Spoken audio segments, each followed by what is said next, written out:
Due to copyright, I can't publish many audiobooks on YouTube. At our audiobook novel service, we offer access to over 300 full novels from Pocket FM, Webnovel, Audible, Wuxia, and more, all in high-quality audio format. Each novel is available with a one-time payment only. No subscriptions, no monthly payment, and no ads. Payments via PayPal or Ko-fi. To browse the full list of available novels, message me directly on Telegram or WhatsApp, or check out our full catalog on Discord. Chapter 822. Bet 1. After ensuring that Rin was stable and her family had time to process their miraculous reunion, I quietly excused myself from the Ashbluff estate.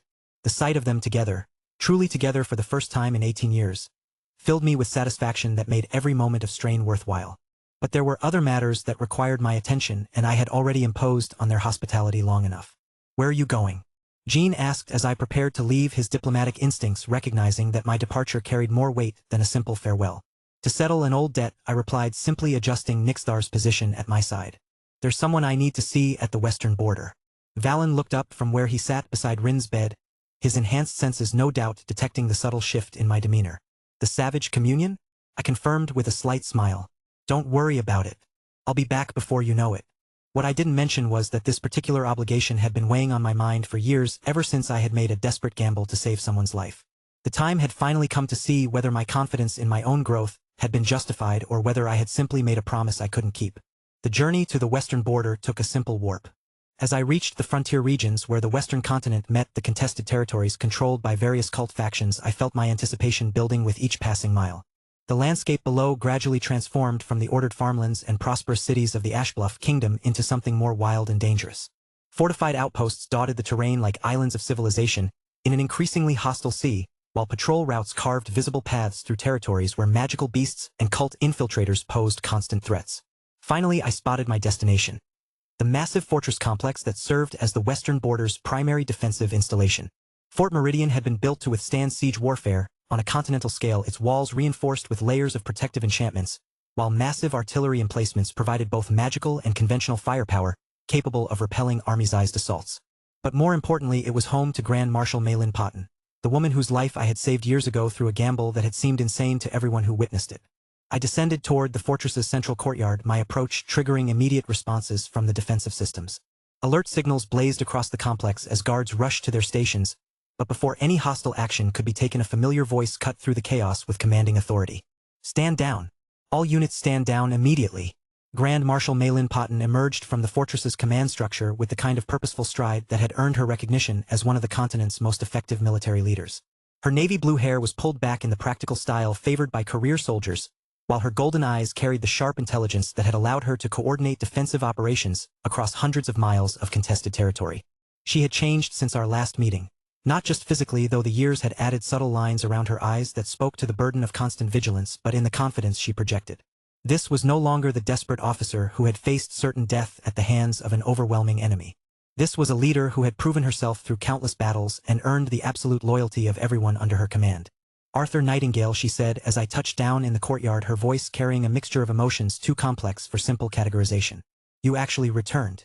I said I would. I replied with a slight smile, noting how her enhanced senses were no doubt cataloging the changes in my power level since our last encounter. "Though I have to admit I'm a bit early." "Early?" Maylin's golden eyes widened as she processed the implications of my statement. "The duel isn't supposed to happen for another year." "I know," I said simply, "but I'm confident enough in my growth that waiting seems unnecessary. Besides, I had business in the area anyway." The understatement made her laugh, a sound that carried genuine warmth despite the underlying tension of what my presence meant. "Business in the area, right? I heard about your confrontation with King Valen. The entire border command is buzzing with reports about the sky being split in half." "News travels fast," I observed with mild amusement. "When someone demonstrates power that defies conventional understanding, people tend to talk about it," Maylin replied dryly. "Though I have to say, seeing you now, the reports didn't do justice to how much you've changed." She wasn't wrong.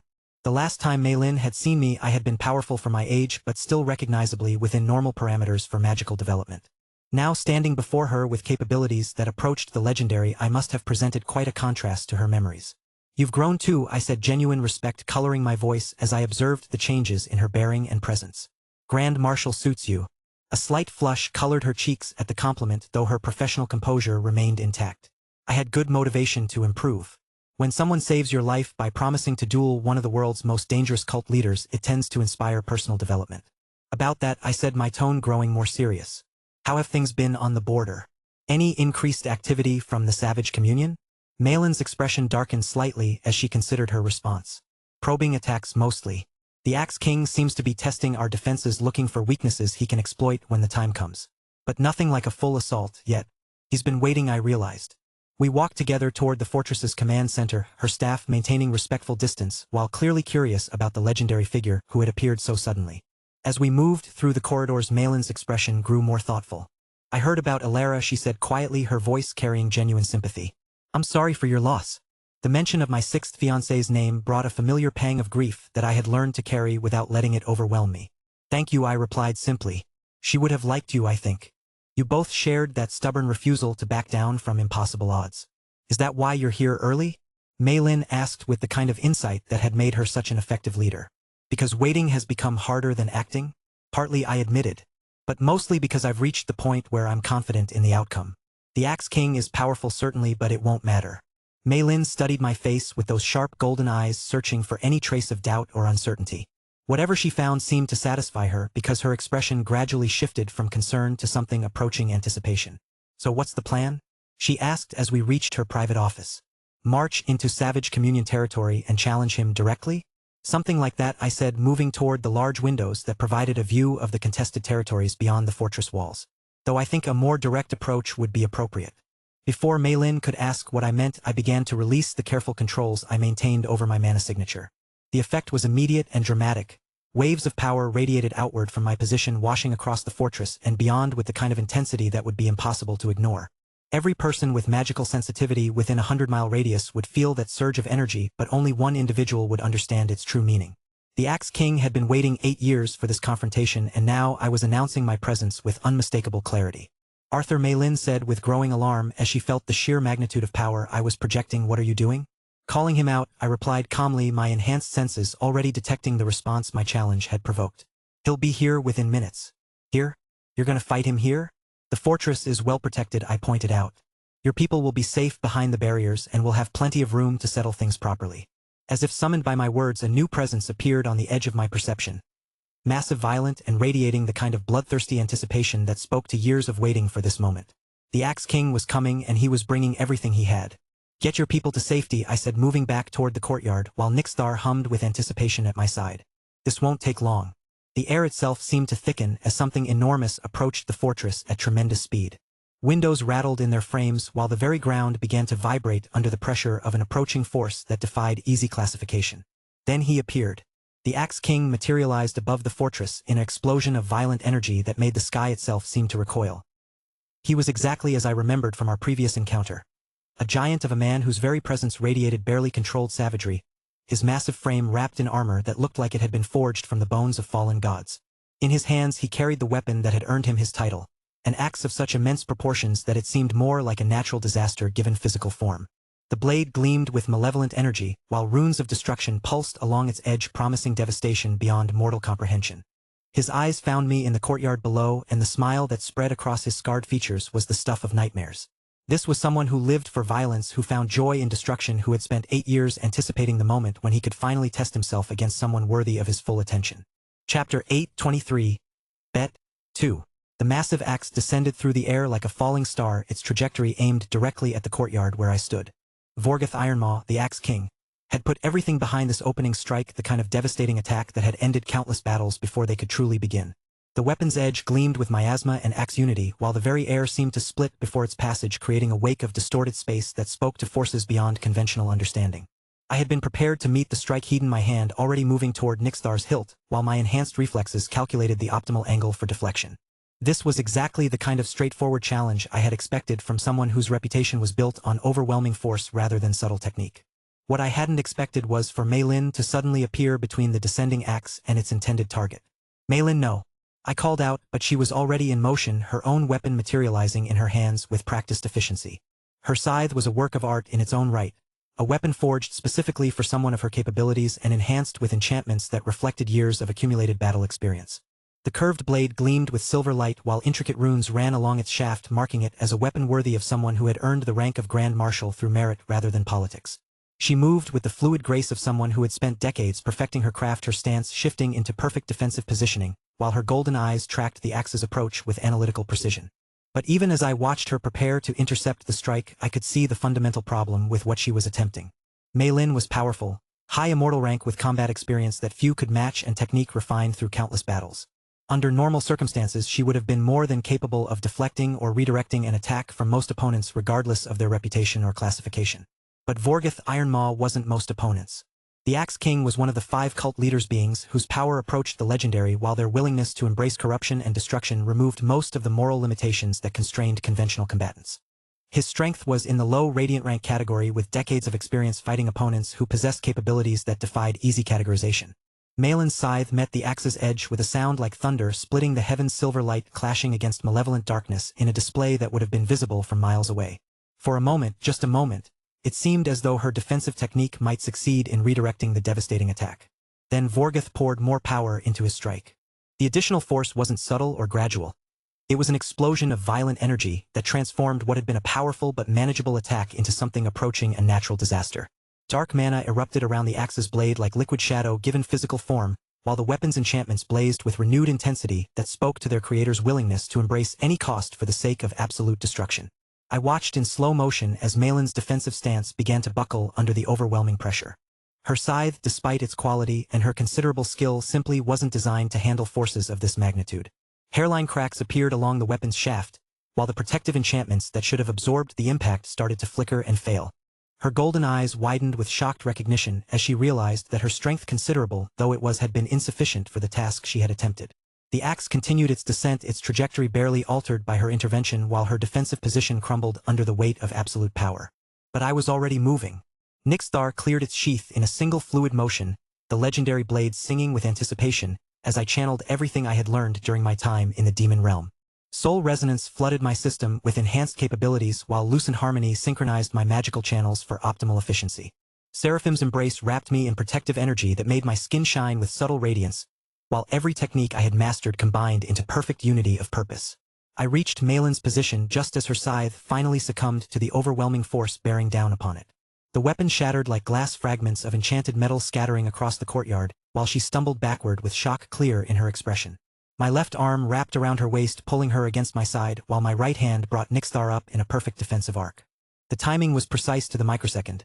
Any later and the axe would have completed its devastating trajectory any earlier, and I wouldn't have been in position to provide the support Mei Lin needed. Vorgoth's massive weapon met Nixthar's edge with an impact that shook the very foundations of Fort Meridian. The collision should have been catastrophic. The Axe King's strike carried enough force to level city blocks channeled through a weapon that had carved through legendary defenses and shattered the strongest fortifications. By every reasonable calculation, the impact should have sent both Mei Lin and me flying across the courtyard, while the fortress itself suffered structural damage from the residual energy. Instead, I didn't budge so much as an inch. Nixthar held the massive axe motionless above our heads, its edgeless blade somehow perfectly positioned to catch and contain forces that should have been beyond any single weapon's ability to manage. The legendary sword hummed with satisfaction, its ancient enchantments responding to the challenge with the kind of enthusiasm that spoke to a weapon forged for exactly this type of confrontation. Around us, the air itself seemed to hold its breath as the impossible sight registered on everyone present. Vorgoth's eyes widened with genuine shock as he processed what had just occurred, while his massive frame trembled with the effort of maintaining pressure against an immovable object. But it was Mei Lin's reaction that caught my attention most completely. She stared up at me with golden eyes wide with disbelief, her enhanced senses no doubt working frantically to understand how someone who hadn't yet reached quasi-radiant rank could casually stop an attack that had shattered her own legendary-grade weapon. Her proximity to my position meant she could feel the controlled power radiating from my form, could sense the careful balance of forces that allowed me to make this kind of demonstration look effortless. How? She whispered, her voice barely audible over the crackling energy that surrounded Vorgoth's still pressing X. Your mana signature. You're not even radiant rank yet. This should be impossible. I smiled, slightly appreciating her analytical approach even in the midst of such dramatic circumstances. Rankings are just numbers, I said quietly, my voice carrying easily despite the supernatural forces at play around us. They don't account for everything that matters in real combat. To emphasize the point, I shifted my grip on Nixthar slightly and applied just a fraction more force to my defensive stance. Vorgoth's axe, which had been straining against my blade with tremendous pressure, suddenly found itself being pushed backward with casual ease. The Axe King snarled with frustrated rage as he realized that his opening gambit, the attack he had been planning and anticipating for 8 years, had been not just stopped but dominated by someone he had expected to crush through sheer overwhelming force. "Retreat," I whispered to Maylin, my lips close enough to her ear that the words wouldn't carry to our opponent. "Get your people to safety and leave this to me." Maylin searched my face for any sign of doubt or uncertainty, her golden eyes reflecting the kind of sharp intelligence that had earned her command of the western frontier. Whatever she found in my expression seemed to convince her that arguing would be both futile and potentially dangerous for everyone involved. "Don't you dare lose," she said fiercely, her voice carrying the kind of absolute command that had made grown soldiers leap to obey her orders. "I didn't spend 8 years worrying about this duel just to watch you get yourself killed through overconfidence." "I don't plan to," I replied with genuine warmth, appreciating her concern while simultaneously preparing for what came next. "But you need to trust me on this." She nodded reluctantly, her military discipline overriding personal inclinations as she recognized the tactical reality of the situation. With careful movements that spoke to years of combat experience, she extracted herself from my protective embrace and began retreating toward the fortress's main structure. "All units, full withdrawal to secondary positions," she commanded, her voice carrying across the courtyard with practiced authority. "Establish defensive perimeter around the command center and await further orders." Chapter 8:24. Bet. 3. With the courtyard cleared of everyone except myself and Vorgoth Ironmaw, I finally had the space to properly assess my opponent without worrying about collateral damage. The Axe King stood before me in all his terrifying glory. A giant of a man whose very presence radiated the kind of barely controlled violence that had made him one of the world's most feared cult leaders. His massive frame was wrapped in armor that looked like it had been forged from the bones of fallen gods, while scars crisscrossed every visible inch of his skin in patterns that spoke to decades of brutal combat. The axe in his hands was easily the size of a small building, its blade pulsing with malevolent energy, while runes of destruction glowed along its edge like dying stars. Seraphim's embrace activated, sharpening my enhanced senses to perfect clarity. Through this combination of abilities, I could analyze Vorgoth's power structure with crystalline precision. The realization was both expected and disappointing. Vorgoth Ironmaw was significantly weaker than King Valen Ashbluff. Several years ago, when I had made that desperate gamble to save Malin's life, the Axe King had seemed like an insurmountable challenge, a force of nature that would require everything I could possibly develop to defeat. Now, with my senses revealing the true extent of his capabilities, I could see that he was strong but ultimately limited. Vorgoth was low Radiant rank with decades of combat experience and a willingness to embrace destruction that removed most moral constraints. But Valen had been mid-Radiant rank with perfect technical mastery and the kind of desperate motivation that came from protecting everything he held dear. The difference was significant enough to fundamentally alter my approach to this confrontation. "Are you going to stand there analyzing me all day, boy?"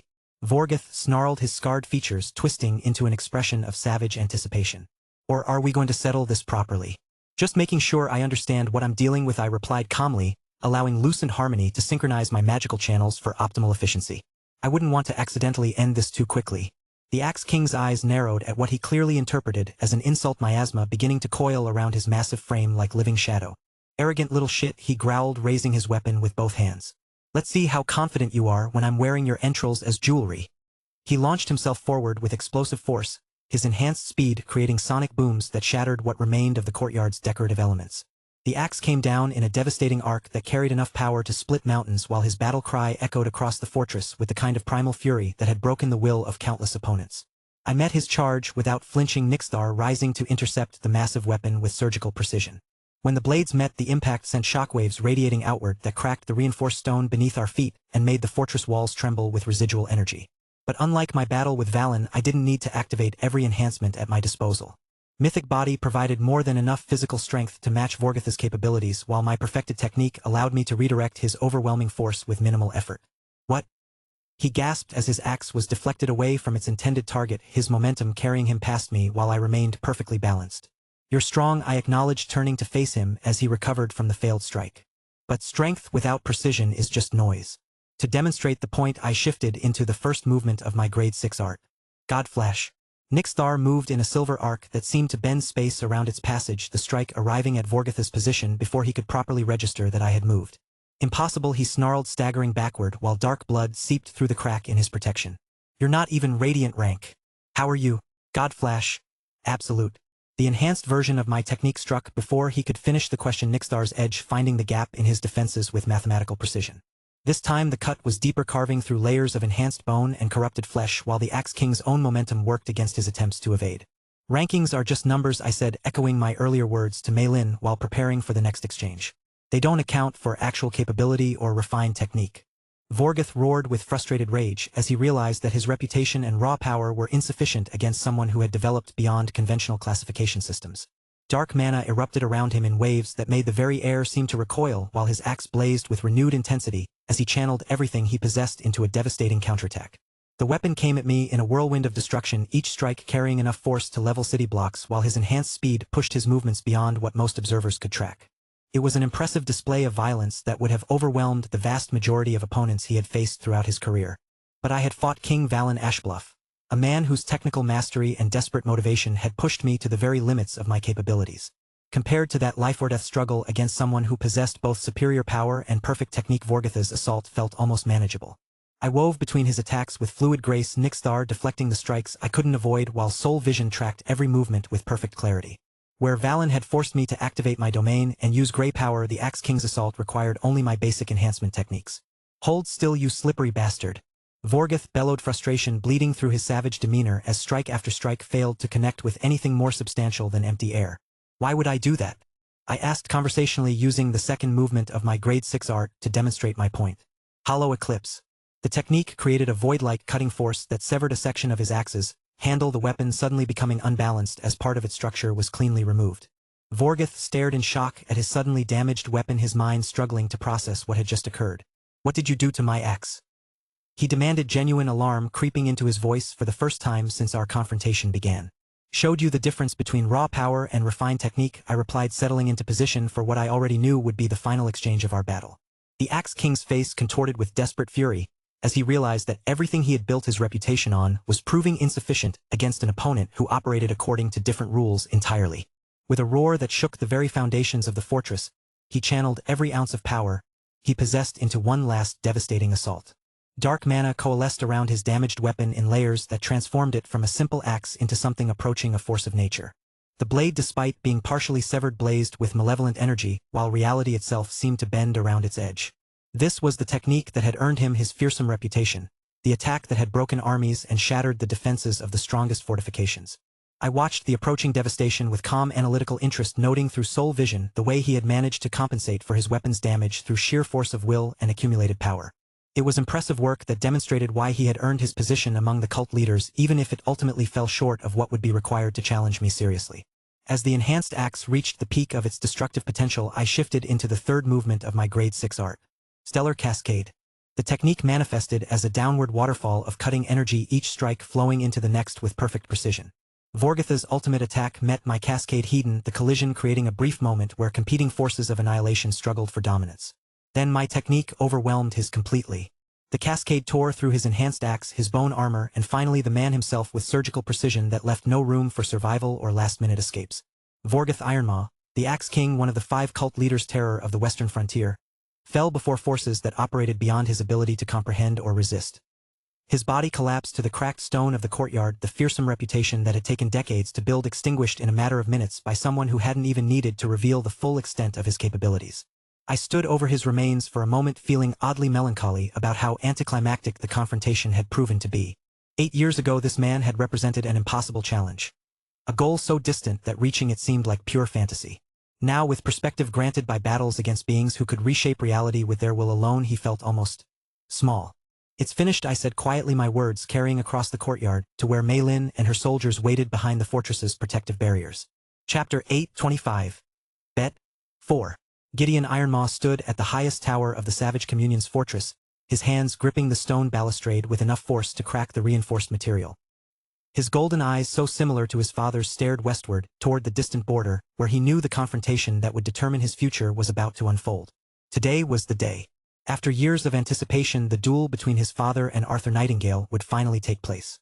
"Young master," came a hesitant voice from behind him, "perhaps you should reconsider." "He's already gone," Gideon cut off his advisor without turning around, his voice carrying the kind of bitter resignation that had settled over him like a shroud. "Father felt Arthur's mana signature an hour ago, and left immediately despite every council member begging him to wait for backup." The elderly cult member who served as one of Gideon's strategic advisors stepped closer, his weathered face creased with worry. "The Axe King is one of the 5 cult leaders. Surely against a single opponent, even one as notorious as Arthur Nightingale." "You don't understand," Gideon interrupted again, his knuckles whitening as his grip on the stone intensified. "None of you understand what we're dealing with. He could still remember that day almost 4 years ago when he had been foolish enough to challenge Arthur Nightingale directly. At the time, Gideon had been riding high on his reputation as the heir to one of the world's most feared cult organizations, confident in his abilities and certain that his superior mana rank would carry him to victory. Arthur had been 2 full mana levels below him then, a significant gap that should have made the outcome a foregone conclusion. Gideon had possessed every advantage. Better equipment, superior training from cult masters, and the kind of ruthless mindset that came from growing up in an organization dedicated to human extinction. Arthur hadn't just defeated him. He had made it look effortless, dismantling Gideon's techniques with casual precision while demonstrating capabilities that defied every conventional understanding of magical development. Now, 4 years later, they were at the same mana rank. Quasi-radiant for both of them according to every measurement system the cult possessed. But if anything, that knowledge made Gideon feel even more hopeless about their comparative abilities. If Arthur could dominate him while being 2 levels weaker, what chance did Gideon have now that the gap in raw power had been eliminated? How much stronger had Arthur become during those same 4 years that Gideon had spent desperately trying to catch up? The reports from the border conflicts suggest that Arthur Nightingale, while dangerous, is still within the parameters that father can handle, the advisor said, carefully, clearly trying to provide reassurance while navigating the treacherous waters of Gideon's volatile mood. The reports are wrong, Gideon replied flatly. They're all wrong because they're based on conventional assumptions about how power works. Arthur doesn't follow those rules. A sudden spike of alarm shot through Gideon's consciousness as his connection to his father, a bond forged through years of cult rituals and shared black mana, flickered with distress. For a moment he felt Vorgotha's shock and confusion as something unexpected occurred during the confrontation. Then the connection went dead. Gideon's breath caught in his throat as the implications crashed over him like a physical blow. The bond between father and son, strengthened by decades of mutual corruption and shared purpose, couldn't be severed by distance or interference. Could only be broken by one thing: death. No, he whispered, his voice barely audible as his enhanced senses confirmed what his heart already knew. No, it can't be. But even as denial formed on his lips, he could feel the truth settling into his consciousness like acid. Vorgoth Ironmaw, the Axe King, one of the 5 cult leaders, the man who had carved his reputation from the bones of fallen kingdoms, was dead. Killed by Arthur Nightingale with such efficiency that the battle had lasted only minutes. Young master? The advisor asked with growing alarm as he noticed the change in Gideon's demeanor. What's wrong? Gideon bit his lower lip hard enough to draw blood, the metallic taste mixing with the bitter rage that was building in his chest like a volcanic eruption. His father was dead.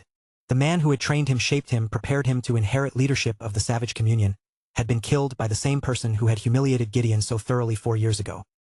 He's gone, Gideon said quietly, his voice carrying a hollow quality that made the advisor step backward instinctively. Father is dead. The words hung in the air like a death sentence, their implications rippling outward through the fortress as other cult members began to sense the disturbance in the magical currents that connected their organization. Whispers and gasps echoed from the floors below as the reality of their situation became clear. The Savage Communion had lost its leader, and the person responsible for that loss was still very much alive. We must rally the remaining forces, the advisor said with the kind of desperate urgency that came from recognizing an existential threat. Contact the other cult leaders, coordinate a response. With what? Gideon snarled, whirling to face the elderly man with eyes that blazed with frustrated fury. Father was the strongest among us and Arthur killed him like he was nothing. What makes you think the rest of us would fare any better? The advisor's face paled as he processed the full scope of what Gideon was saying. If the heir to the Savage Communion, someone who had spent his entire life preparing to fight humanity's greatest champions, believed their cause was hopeless, then what hope did any of them have? Gideon turned back to the balustrade, his hands shaking with a mixture of grief and impotent rage as he stared toward the distant border where his father's body now lay cooling in the fortress courtyard. The man who had seemed invincible throughout Gideon's childhood, who had represented the pinnacle of what corrupted power could achieve, had been reduced to a corpse in a matter of minutes. I'm not strong enough, he whispered, the admission tearing at his throat like broken glass. Even with everything father taught me, even with years of preparation, I'm not strong enough to avenge him. The realization was perhaps the most bitter pill he had ever been forced to swallow. Gideon had always known that Arthur was dangerous, but some part of him had clung to the hope that time and training would eventually close the gap between them. Now, with his father's death serving as definitive proof of Arthur's capabilities, that hope crumbled into dust.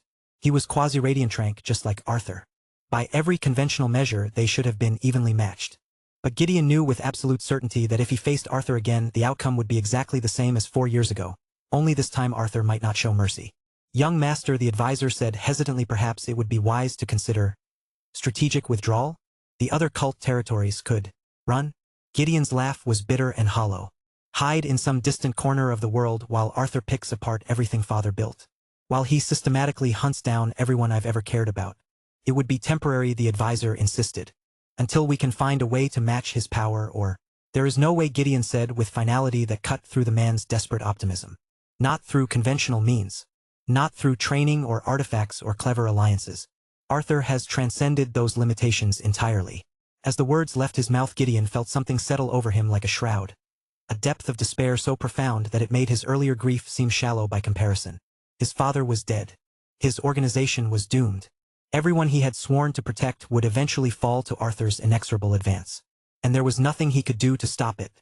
I need power, he thought desperately, his consciousness reaching out into the void that surrounded his shattered hopes. Real power. The kind that can match monsters like Arthur Nightingale. But how? How does someone like me find strength that can challenge the impossible? As if summoned by his desperation, a voice spoke directly into his mind.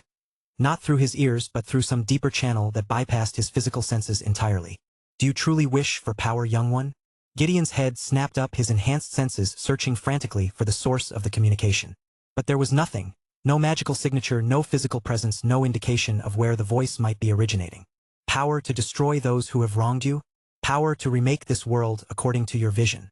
Power to transcend the limitations that have held you back? Who are you? Gideon whispered, his voice barely audible as every instinct he possessed screamed warnings about the nature of what was speaking to him. I am opportunity. I am possibility. I am the answer to your prayers if you possess the will to embrace what must be done. The advisor and other cult members present showed no sign of hearing the voice, their expressions confused as they watched Gideon apparently speaking to empty air. But Gideon could feel the presence now. Something vast and ancient and utterly alien pressing against the edges of his consciousness. What kind of power? He asked, his voice growing stronger as desperate hope began to kindle in the depths of his despair. The power to destroy worlds. The power to unmake reality itself. The power to reduce your enemies to less than memory. Gideon's breath caught in his throat as the implications of what was being offered crashed over him. This wasn't just about gaining strength. This was about accessing forces that operated beyond anything the current world had ever seen. What's the price? He asked, because even in his desperation, he retained enough cunning to understand that offers like this never came without cost. Only your willingness to embrace what you must become. To cast aside the limitations of your humanity and ascend to something greater. Something necessary. The young cult leader closed his eyes, his mind racing through the alternatives available to him. He could flee as his advisor suggested and spend the rest of his life running from Arthur's eventual pursuit. He could try to rally the remaining cult forces and launch conventional attacks that would inevitably fail. He could surrender and hope that Arthur would show mercy to a defeated enemy. Or he could accept this offer and gain the power necessary to make Arthur pay for everything he had taken. Yes, Gideon said quietly, opening his eyes to stare directly into the empty air where he sensed the presence waiting. I want that power. I want the strength to destroy Arthur Nightingale and everything he represents. The space around him crushed inward like a collapsing star, and the last air of the savage communion disappeared into possibilities that defied human understanding. Chapter 8:26. Infernal Armis. 1. The journey back to the Ashbluff Palace took on a vastly different tone than my earlier departure. Where I had left alone with grim purpose, I now returned accompanied by Grand Marshal Malin Potton, whose presence served as living proof that the Western frontier's greatest threat had finally been eliminated. Malin flew beside me with the kind of controlled grace that spoke to years of aerial combat experience, her navy blue hair streaming behind her, while her golden eyes remained fixed on the approaching capital.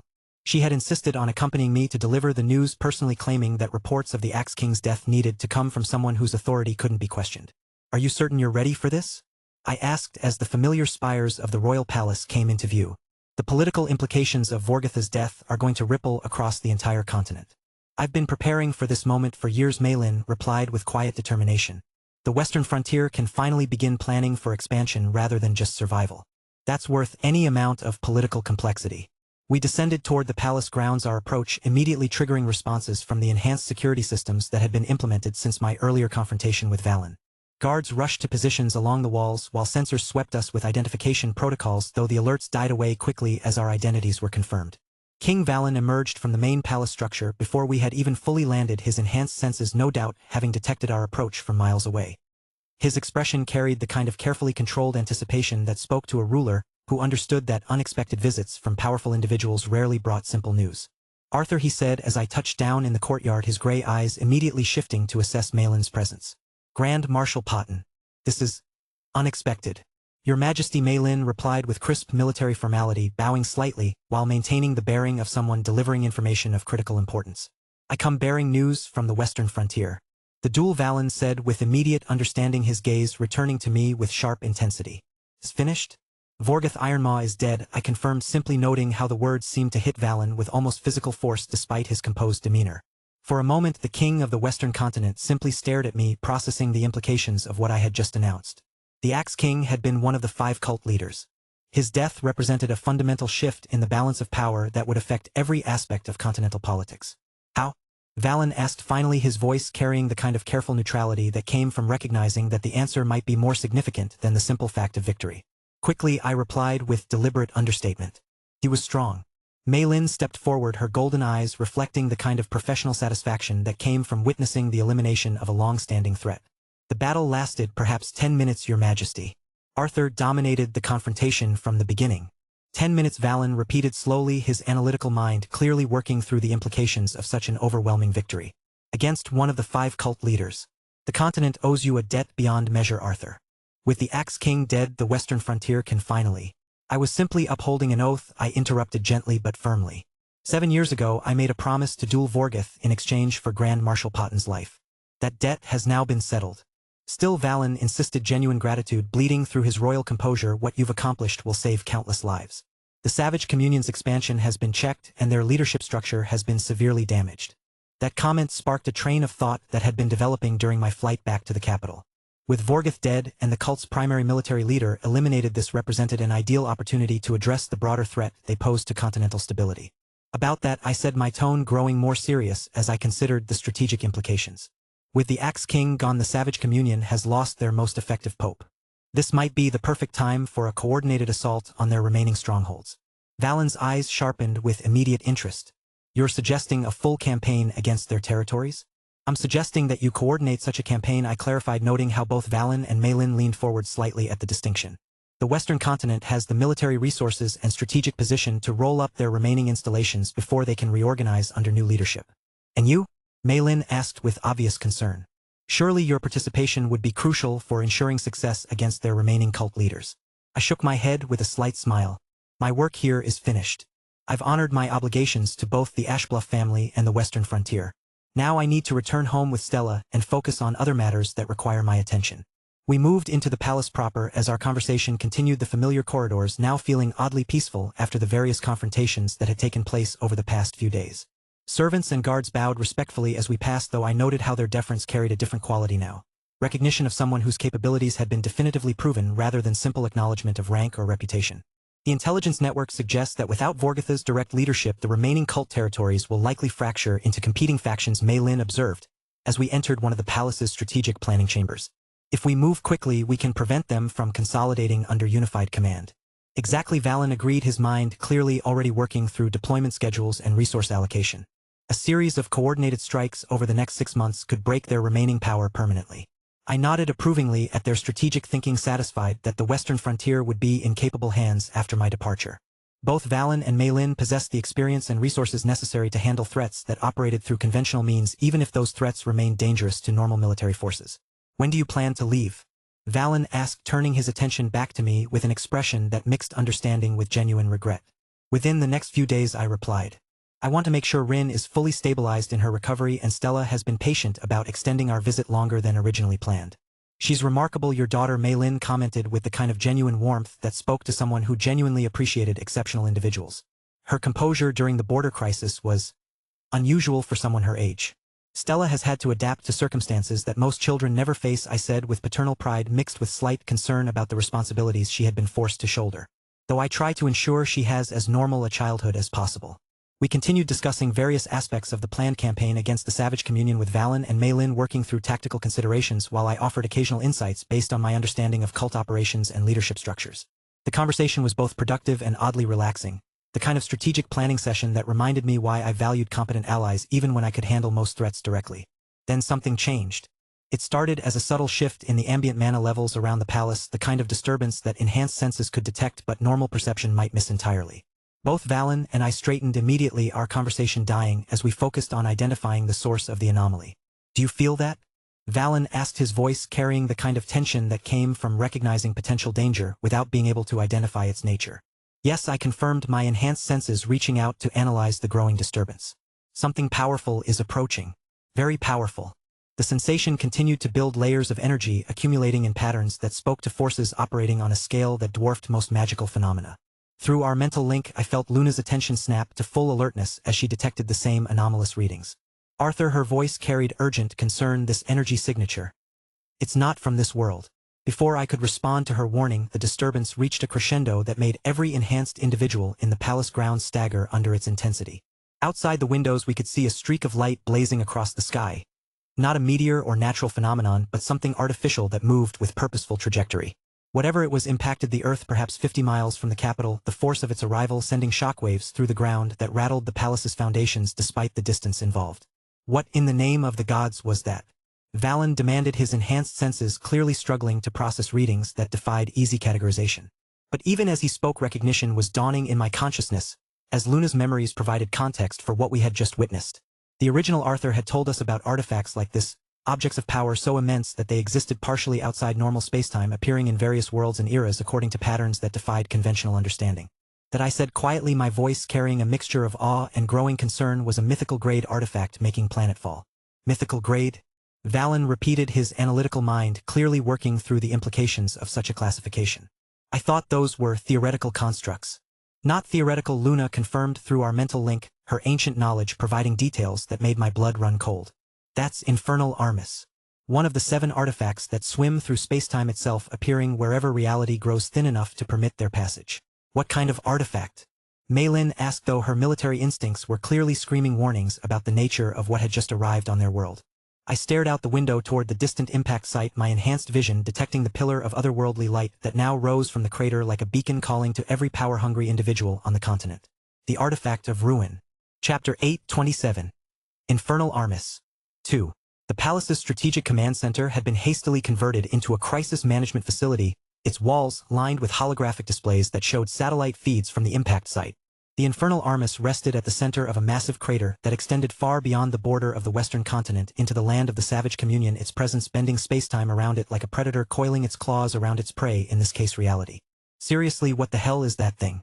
Callie demanded, her dark eyes fixed on the main display where distorted space rippled in impossible patterns around the artifact. Her usual composure had given way to obvious unease at the sheer wrongness of what they were observing. A mythical-grade artifact, I replied grimly, studying the way reality seemed to bend and flex around the fallen object. One of 7 that swim through spacetime itself, appearing wherever the barriers between worlds grow thin enough to permit their passage. Mythical-grade artifacts weren't created nor limited to one world like lower-grade artifacts. They were on another level entirely. Jean stepped closer to the display, his analytical mind clearly working through the implications. The energy readings are beyond anything our sensors can properly measure. It's as though the artifact exists partially outside normal dimensional space. That's because it does, I confirmed, noting how even the advanced magical technology struggled to process readings that defied conventional understanding. The Infernal Armis doesn't just possess power, it fundamentally alters the laws of magic in its immediate vicinity, something like a gift but on a larger scale. Rin, who had been quietly observing from beside her parents, spoke up with careful curiosity. Is it dangerous to approach? Extremely, I said, my enhanced senses detecting the way the artifact's influence was already spreading outward from the impact site. But not in the way you might expect. The Infernal Armis isn't actively hostile. It's selective. It will test anyone who attempts to claim it, and those tests will be designed to kill anyone it deems unworthy. Maylin frowned as she processed the tactical implications. What kind of tests are we talking about? Military challenges? Combat trials? The Artifact of Carnage, Luna's voice whispered through our mental link, her ancient knowledge providing context that made my blood run cold. Its trials will reflect its nature. Brutality, endurance, the willingness to destroy anything that stands in your way. Before I could relay Luna's warning to the others, something fundamental shifted in the energy patterns surrounding the distant artifact. Through my enhanced perception, I felt a sudden spike of activity as the Infernal Armis's selective process reached some kind of conclusion. No, I breathed, the realization hitting me like a physical blow. It's choosing someone. What do you mean? Valen demanded, his gray eyes sharpening with immediate alarm. The artifact has found a candidate it considers worthy, I explained, my voice growing more urgent as I felt the distant energy signature beginning to stabilize around a single focal point. Someone is being granted access to its trials right now. Through our mental connection, Luna's warning struck my consciousness with devastating clarity. Arthur, I'm detecting something else. The heavenly demon's power signature. It's re-emerging. Stronger than before. The implications crashed over me like a tidal wave of dread. If the heavenly demon's influence was somehow connected to whoever was approaching the infernal armis, then we weren't just looking at the birth of a new artifact wielder. We were witnessing the emergence of what would become known as the Second Calamity. We need to move, Valen said with the kind of decisive authority that had made him an effective ruler. Strike teams, immediate deployment. If we can reach the artifact before... No, I interrupted, shaking my head as I processed the tactical realities of what we were facing. We can't break through the protective shell that forms around a mythical-grade artifact during its selection process. Our combined power isn't sufficient to breach that kind of defense. Then what do you suggest? Callie asked, frustration bleeding through her controlled demeanor. We just sit here and watch while someone claims an artifact that could reshape the continental balance of power? I closed my eyes, feeling the weight of decisions that would affect millions of lives pressing down on my shoulders. My original plan had been to leave the cleanup of the Savage Communion to the Ashbluff family while I returned home with Stella. But the arrival of the infernal armis had fundamentally changed the equation. This wasn't something I could delegate to others, no matter how capable they might be. And if the heavenly demon's power was somehow involved, then this situation had implications that went far beyond regional politics. I haven't even reached Radiant rank yet, I thought with growing concern, my enhanced senses cataloging the immense energies swirling around the distant artifact. If whoever claims the infernal armis gains demigod-level capabilities, can I really face them with my current strength? But even as doubt crept into my mind, I knew there was no choice. The responsibility had fallen to me regardless of whether I felt ready for it. I need to make some calls, I said, finally reaching for the communication crystal that would connect me to my most trusted allies. This isn't something the Western continent can handle alone. Who are you calling? Maylin asked with obvious curiosity. The people I trust most in this world, I replied, channeling mana into the crystal while preparing to send messages across continental distances. 5 women who have stood with me through impossible odds and whose strength I know absolutely. The first connection established quickly, Cecilia's familiar presence filtering through the magical link with warm recognition. Arthur? What's wrong? I can feel your tension from here. I need you in the Western continent, I said without preamble. Mythical-grade artifact, potential calamity-level threat, and not enough time to explain properly. Can you come? Already packing, she replied with the kind of immediate trust that reminded me why I valued her so highly. How urgent are we talking? Drop everything and come now, I said grimly. Bring whatever you think might help against something that operates beyond normal power classifications. The second connection linked me to Rachel, whose sharp intelligence immediately picked up on the gravity in my voice. Arthur? Please tell me this isn't about another impossible situation that somehow fell into your lap. Worse, I admitted. I think we're about to face the emergence of the second calamity. I need your tactical analysis and fire magic. Are you available? For you? Always, she replied without hesitation. Coordinates? The remaining connections proceeded similarly. Serafina responding with calm professionalism, Reka offering gentle but absolute support, and Rose providing businesslike efficiency that cut straight to the practical details of rapid deployment. As I finished the last call, I found the others watching me with expressions that ranged from curiosity to growing alarm. 5 of them? Jean asked with something approaching awe. Just how strong are your allies? Strong enough that I trust them with my life, I replied simply. And more importantly, strong enough that together we might be able to handle whatever emerges from that artifact selection process. Rin stepped forward, her newly stabilized power creating subtle ripples in the ambient mana around her. What about us? Surely we can contribute something to whatever plan you're developing. I studied her for a moment, noting how her recent transformation had left her with capabilities that rivaled most legendary combatants despite her lack of practical experience. You'll stay here with your family and help coordinate the defense of the continent. If we fail to contain whatever emerges from the infernal armis, the Western continent will need every advantage it can get. Through the command center's displays, we could see energy patterns around the distant crater beginning to shift and intensify. The selection process was accelerating, and soon we would know exactly what kind of threat had been unleashed upon the world. How long until your allies arrive? Maylin asked with the kind of tactical thinking that had made her an effective military commander. Hours, I replied, checking the various magical signatures that were already moving in our direction at tremendous speed. But I'm not sure we have that long. The artifact's trials might conclude at any moment.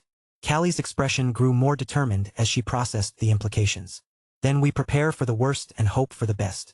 It's not like we have any other choice. As if summoned by her words, a new surge of energy erupted from the crater, visible even at this distance as a pillar of otherworldly light that pierced the sky like a beacon, calling to every power-hungry individual on the continent. The trials have begun in earnest, I said quietly, feeling the artifact's influence spreading outward like ripples on a pond. Whatever happens next, the world is about to change forever. The birth of the second calamity was underway, and we could only watch and prepare for whatever emerged from that crucible of impossible power. Chapter 8:28. Infernal Armis. 3. The arrival of my 5 most trusted allies transformed the atmosphere within the Ashbluff Palace from desperate urgency to focused determination. Cecilia, Rachel, Serafina, Rose, and Reka had answered my call with the kind of immediate response that spoke to bonds forged through impossible trials and mutual trust that transcended normal friendship. Each of them represented high immortal rank power combined with combat experience that few individuals could match. Together they constituted a force that could challenge small armies or legendary tier threats with reasonable hope of success. But even with their combined strength, I couldn't shake the growing certainty that what we were about to face would test us beyond anything we had previously encountered. "A calamity will rise," Callie whispered from where she leaned against the command center's wall, her expression carrying the kind of dark understanding that came from recognizing historical patterns repeating themselves. The word hung in the air like a death sentence, its implications rippling through everyone present. Calamities weren't just powerful individuals or dangerous magical phenomena. They were forces of nature given human form beings whose very existence rewrote the fundamental rules that governed reality. Something regarded as myth in this world or ancient history at best. That was all calamities were supposed to be. Stories told to illustrate the consequences of unchecked power, cautionary tales about what happened when mortal ambition transcended mortal limitations. Until now. Until another calamity would arise from the ruins of human frailty and divine artifact. I bit my lower lip in frustration as the familiar sense of inadequacy gnawed at my consciousness. Despite everything I had accomplished, despite the impossible battles I had won, and the legendary opponents I had defeated, one crucial milestone remained beyond my reach. "I still can't break through to Radiant rank," I thought with mounting anxiety, my enhanced senses detecting the immense energies still building around the distant crater. The gap between quasi-radiant and true radiant represented more than just increased power. It was a fundamental transformation that would unlock capabilities I desperately needed for what was coming. "Arthur, relax," Rachel's voice whispered in my ear as her delicate hand settled on my arm, the familiar warmth of her touch providing comfort that went beyond simple physical contact. Her voice carried that ethereal quality that had always reminded me of silk swimming in moonlight, soft yet evocative in ways that sent pleasant shivers down my spine despite the gravity of our situation. I turned to meet the sapphire eyes of the blonde saintess, allowing a slight smile to touch my lips as I leaned forward to rest my forehead against hers. The simple gesture carried more reassurance than words ever could, her warmth serving as an anchor against the storm of worry that threatened to overwhelm my thoughts. "No matter what emerges from that artifact," Serafina said softly, as she took my hand with delicate precision, her voice carrying the honey-sweet scent that always accompanied her presence, "we will fight beside you. You don't have to face this alone. So don't do something absolutely reckless this time," Cecilia added with characteristic directness as she claimed my other hand, her crimson eyes flashing with affection mixed with exasperation. Her voice started with gentle scolding before softening into something more vulnerable. "Please." "I can't promise that," I replied with honest regret, feeling luminous agreement ripple through our mental connection as she processed the same tactical concerns that plagued my thoughts. The worst-case scenario looming before us involved a direct confrontation between myself and whatever emerged from the infernal armis. Even assuming the new calamity would manifest at high radiant rank, such a battle would push me far beyond my current capabilities. Regeneration became almost impossible when facing opponents of that caliber. I had been able to kill the Axe King efficiently by using Grey, but a calamity would possess similar reality-altering abilities that could circumvent even supernatural healing factors. Rachel's presence as a saintess would provide significant healing support for our entire group, but in a battle against forces that operated beyond normal limitations, even her legendary capabilities might prove insufficient to counteract the kind of devastating injuries such a confrontation could produce. Which meant I would need to absorb the majority of the incoming damage myself, trusting in my enhanced constitution and Grey to survive what others could not. "The energy readings from the crater are stabilizing," Rose observed from where she stood beside Reka near the command centers, displays her businesslike tone cutting through the emotional undercurrents with characteristic efficiency. "Whatever transformation is occurring within the artifact's domain, it's approaching completion." Reka nodded with her usual gentle precision, her analytical mind processing the data streams with the kind of methodical thoroughness that had made her such an effective support specialist. "The spatial distortions are beginning to contract inward. I estimate perhaps 30 minutes before the selection process concludes entirely. Then we need to finalize our approach," Valen said with the kind of decisive authority that had made him an effective ruler for over 2 decades. "Arthur, what's your assessment of our tactical options?" I studied the holographic displays showing the crater and its immediate surroundings, my enhanced perception noting details that conventional sensors couldn't capture. The infernal armis had created a domain of altered physics around itself, transforming the landscape into something that existed partially outside normal spacetime. "Direct assault once the protective shell drops," I said after careful consideration. "We can't allow whoever emerges from the trials to have time to adapt to their new capabilities. Mythical-grade artifacts grant immense power, but that power requires adjustment and practice to use effectively. Hit them before they understand what they've become," Cecilia summarized with tactical understanding that reflected years of combat experience. "Exactly. The first few hours after bonding with an artifact of that magnitude are typically disorienting for the wielder. If we strike during that window, we might be able to end the threat before it fully manifests. Jean stepped forward from where he had been quietly observing our planning session. What about support forces? Surely coordinated military action could provide useful distraction even if direct engagement proves impossible. You and your father will coordinate that aspect, I replied, noting how his diplomatic training made him naturally consider broader strategic implications. But the core confrontation will need to be handled by individuals capable of operating at calamity-adjacent power levels. The six of us, Serafina confirmed, her ice-blue eyes reflecting calm determination that had carried her through countless impossible situations. Mei Lin had been studying tactical projections with the kind of focused intensity that had made her an effective frontier commander. What about escape routes? If the initial assault fails and you need to withdraw for regrouping, then we improvise, I said grimly. Calamities don't typically allow for strategic withdrawals. Once engaged, such battles tend to conclude with total victory for one side or complete annihilation for the other. The holographic displays suddenly flared with renewed activity as energy readings from the crater spiked beyond anything previously recorded. Through the satellite feeds we could see the pillar of otherworldly light that had been rising from the impact site beginning to pulse with rhythmic intensity that spoke to some kind of climactic transformation. It's happening, I said, quietly feeling the artifact's influence reaching across the distance to press against my enhanced senses like a physical weight. The trials are concluding. Valen's expression hardened with battle-tested resolve as he prepared to coordinate what might be the most important military operation in the Western continent's history. Then it's time to move. Arthur, are you ready? As ready as I can be, I replied, my hand moving to Nixthar's hilt while my three companions took positions that spoke to years of coordinated combat experience. But even as we prepared to depart for what would likely prove to be the defining battle of our generation, something went catastrophically wrong.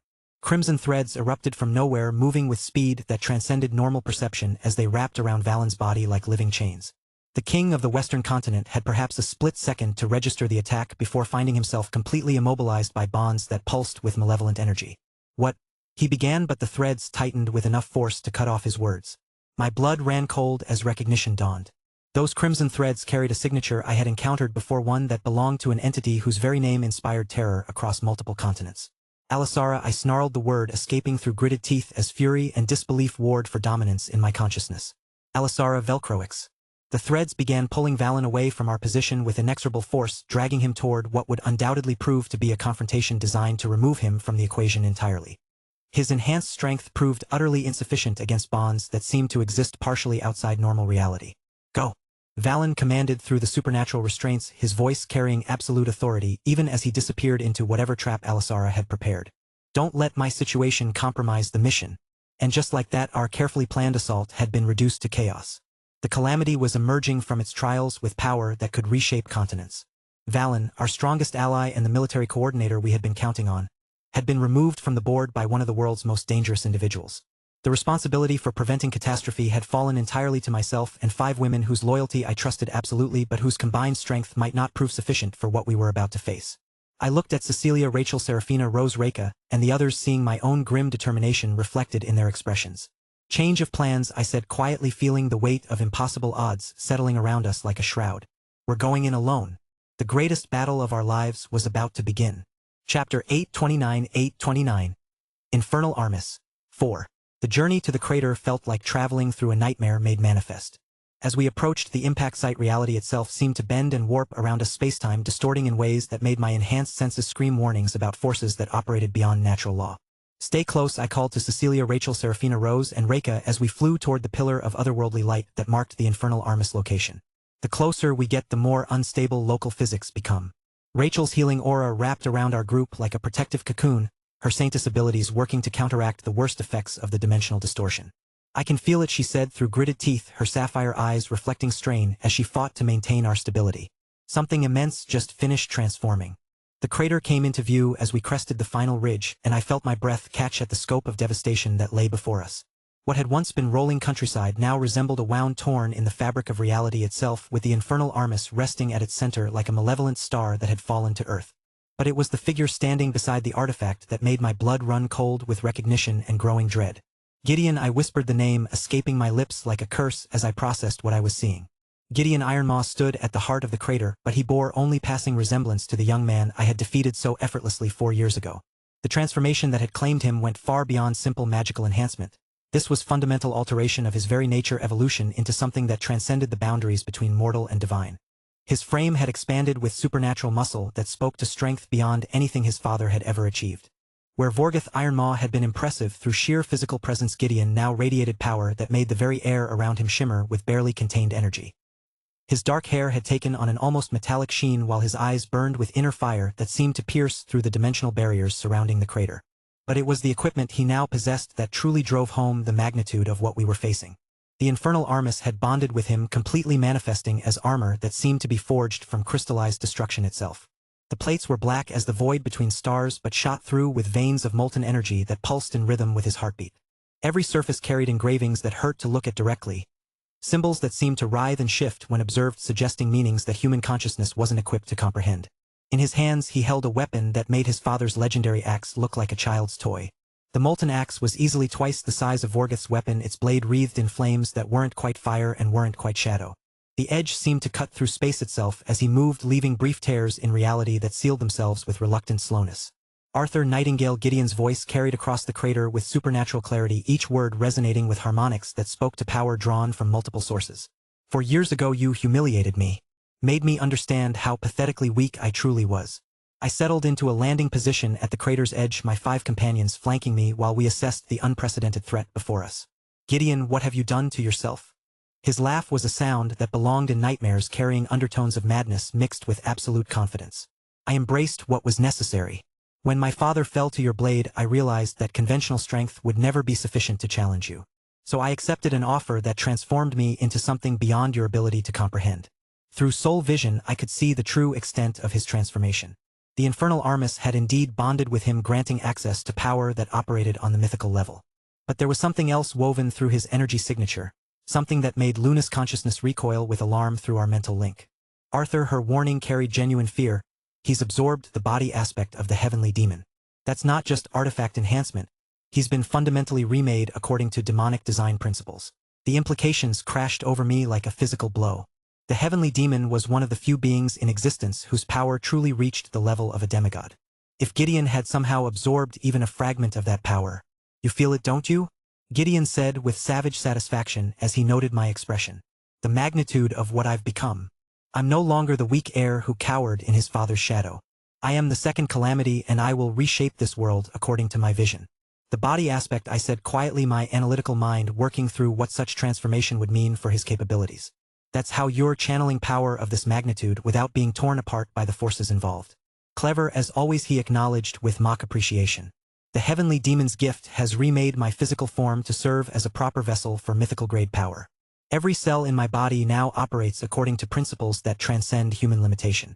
Cecilia stepped forward slightly, her crimson eyes narrowing as she assessed the threat before us. Arthur, his power signature is unlike anything I've encountered before. The readings don't make sense according to conventional classification systems. Because he's operating beyond those systems entirely, I replied grimly, my hand moving to Nixthar's hilt while every instinct I possessed screamed warnings about the danger we faced. Gideon has become exactly what calamities are meant to be, forces of nature given human form. Rachel's expression grew determined as she felt the overwhelming malevolence radiating from Gideon's transformed state. If we're facing a calamity, then we need every advantage we can get.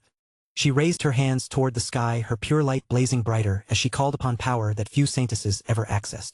Aurelius. Her voice carried across the crater with divine authority. I have need of you. The response was immediate and awe-inspiring. A pillar of golden flame erupted from nowhere, ascending toward the heavens before spiraling downward to materialize beside Rachel. From the divine fire emerged a magnificent phoenix, his form radiating power that made the very air shimmer with sacred energy. Aurelius stood nearly 8 feet tall, his wingspan easily twice that when fully extended. His feathers were living flame that shifted between gold and crimson, each one carrying enough divine energy to purify corruption wherever it touched. His eyes burned with ancient wisdom and barely contained fury as he assessed the threat before them. My saintess calls and I answer, Aurelius said, his voice carrying harmonics that seemed to make the crater itself ring like a struck bell. This abomination dares challenge divine authority?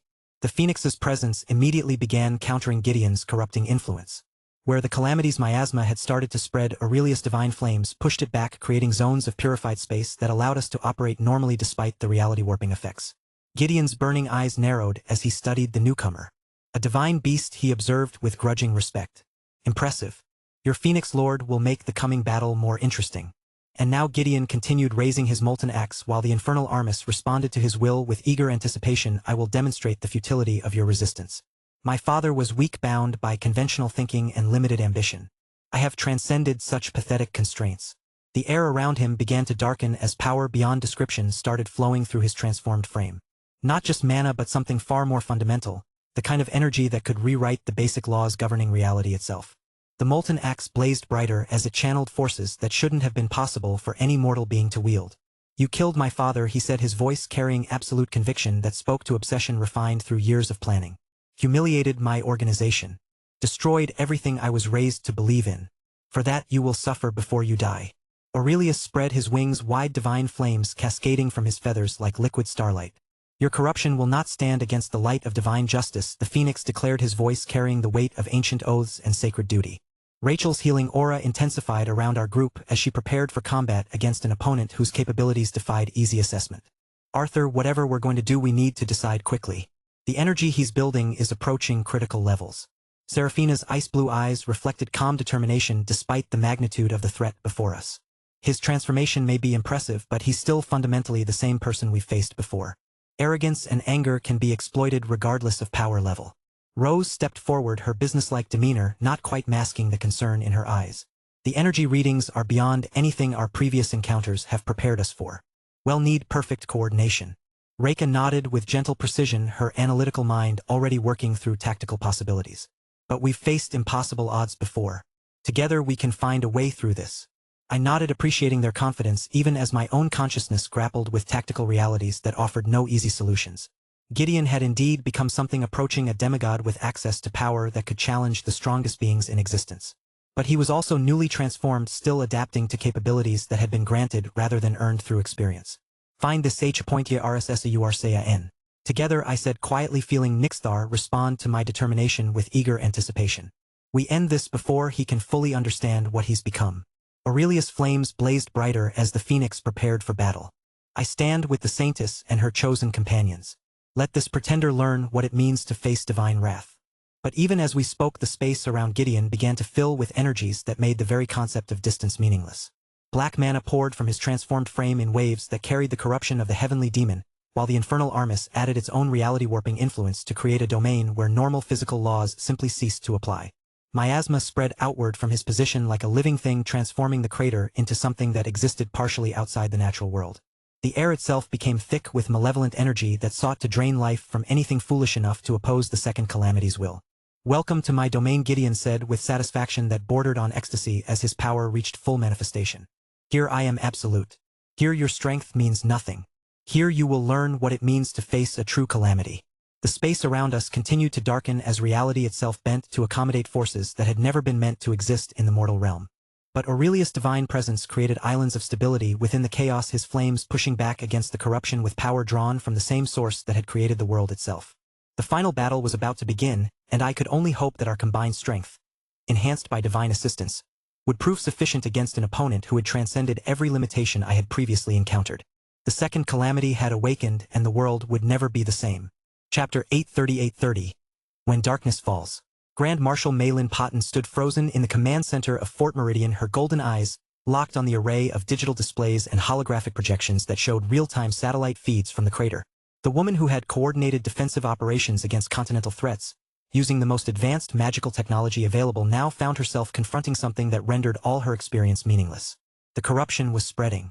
What had begun as localized distortion around the distant crater was now expanding outward in a radius of devastation that defied every defensive protocol in their databases.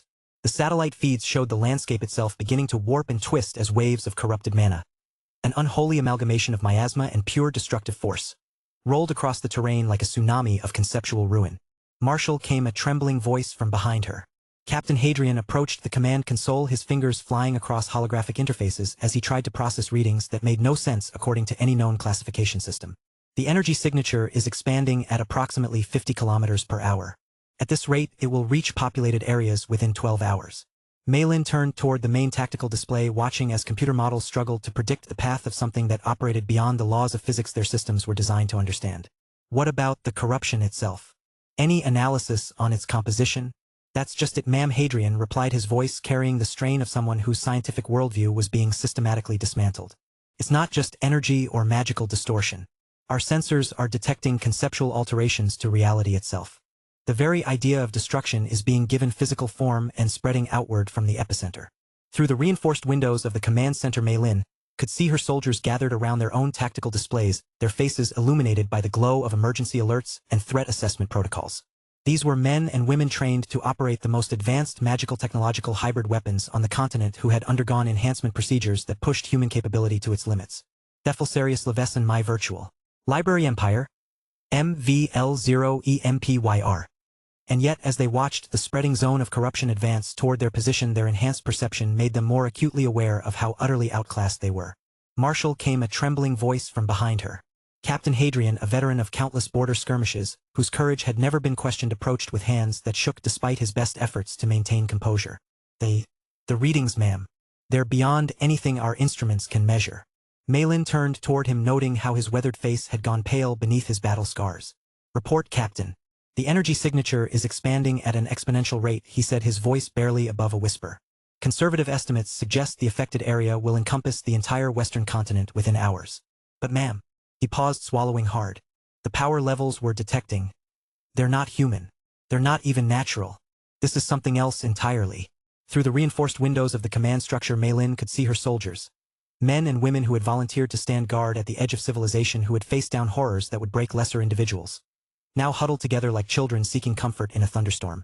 Their weapons hung forgotten at their sides, their training rendered irrelevant by the simple understanding that what approached them was beyond the scope of military response. Lieutenant Torres, barely 25 and enhanced with the latest generation of combat augmentations, was staring at her tactical display with tears streaming down her face as she watched the corruption readings climb beyond anything their threat assessment algorithms could process. Sergeant Morrison, a veteran whose cybernetic enhancements had never failed him in 2 decades of service, sat slumped against a wall with his head in his hands, the steady pulse of his technological implants providing a rhythmic counterpoint to his whispered prayers. "How do you fight the birth of a demigod?" whispered Corporal Blake, his voice carrying the kind of existential dread that came from recognizing their utter insignificance in the face of ascending divinity. "How do you oppose someone who's transcending the very concept of mortality?" Mei Lin had no answer. Her enhanced tactical implants were feeding her streams of data about energy signatures that defied classification, about reality distortions that suggested someone was rewriting the fundamental laws of physics through sheer force of will. This wasn't an enemy that could be outmaneuvered through superior technology or overwhelmed through coordinated firepower. This was the birth of something that operated beyond the boundaries of human understanding. The corruption continued its advance, and with it came a presence that pressed against their consciousness like a physical weight.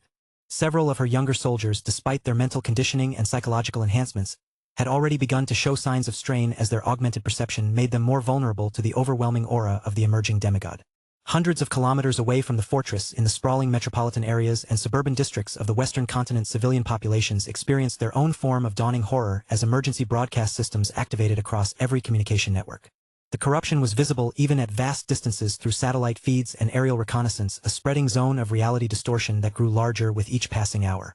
In the capital city of Valdres, people gathered in public squares and around massive holographic displays to watch the live feeds with a mixture of awe and terror. Children pressed against their parents, while elderly citizens who had lived through technological revolutions and magical breakthroughs found themselves confronting something that transcended every category of crisis they had previously imagined. "What is it?" asked a merchant, his voice amplified by the crowd's communication implants as desperate hope still clung to rational explanations. "Some kind of experimental weapon malfunction? A dimensional breach?" But even as the words spread through the networked crowd, everyone present could feel the wrongness that accompanied the spreading corruption through their enhanced senses and technological augmentations. This wasn't a failure of science or magic.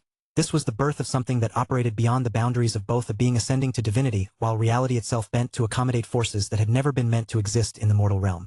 Panic began to ripple through the population as emergency alerts flooded their personal devices and neural implants. Enhanced individuals throughout the major cities confirmed what sensitive systems already knew. They were witnessing the emergence of something that defied every threat classification in their databases. Parents activated safety protocols for their children, while businesses initiated emergency shutdowns, survival algorithms finally overriding the comfortable routines of modern civilization. Deep within the crystalline spires of the Ebony Tower, its surface embedded with the most advanced magical technological hybrid systems on the continent, the most powerful dark mages and necromancers available experienced their own form of existential crisis. And yet, confronted with readings that showed someone ascending to true divinity in real time, they found themselves as helpless as the most common citizen. Tower Master Paul Locrian stood in his private chambers at the apex of the great structure, his hands pressed against smart glass windows that automatically adjusted their opacity to filter the overwhelming energies emanating from the distant crater. The man who had risen to leadership of the most exclusive organization on the continent through a combination of exceptional talent and Arthur Nightingale's unexpected assistance now found himself watching readouts that defied every theoretical framework he had spent decades mastering. Master came a hesitant voice from behind him, transmitted through the room's communication system. Archmagus Helena Voss, one of his most trusted advisors and a practitioner whose enhanced abilities rivaled those of continental rulers, appeared as a holographic projection with an expression that mixed professional concern with personal terror. "The council has convened as you requested, but what?" Paul asked without turning from the window, his voice carrying a hollow quality that reflected the void growing in his chest as he contemplated what they were facing. "They're paralyzed, Master. Every one of them." Paul nodded with grim understanding.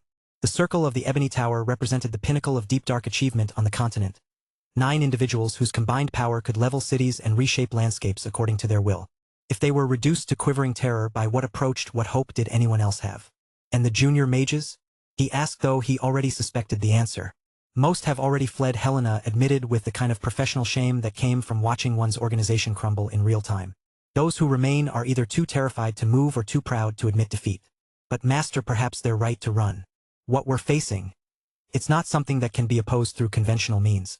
Paul finally turned from the window, his pale features reflecting the kind of resignation that came from recognizing an absolute truth. "You're suggesting we abandon everything we've built? Allow our lives' work to be swept aside by some upstart who stumbled into power beyond his comprehension? I'm suggesting we survive," Helena replied with desperate intensity. "Because the alternative is annihilation for everyone foolish enough to stand in its path." Around them, the tower's vast research complexes and automated laboratories continued their work with the kind of mechanical precision that spoke to centuries of accumulated knowledge integrated with cutting-edge technology. Quantum-enhanced computers processed data streams about the expanding corruption, while AI-assisted analysis systems attempted to categorize energy readings that violated every known theoretical framework. But the scholars and researchers who should have been interpreting this unprecedented phenomenon sat in stunned silence before their displays, their enhanced minds overwhelmed by the simple reality that they were witnessing something beyond the scope of scientific study. This was no longer about understanding or categorizing the threat through conventional analysis. This was about acknowledging that some forces existed beyond human ability to comprehend or control, regardless of how advanced their technology or refined their magical techniques had become, and that wisdom sometimes lay in recognizing when resistance became indistinguishable from suicide. Throughout the affected regions, from the most remote monitoring stations to the most prestigious research facilities, the same realization was dawning with horrifying clarity.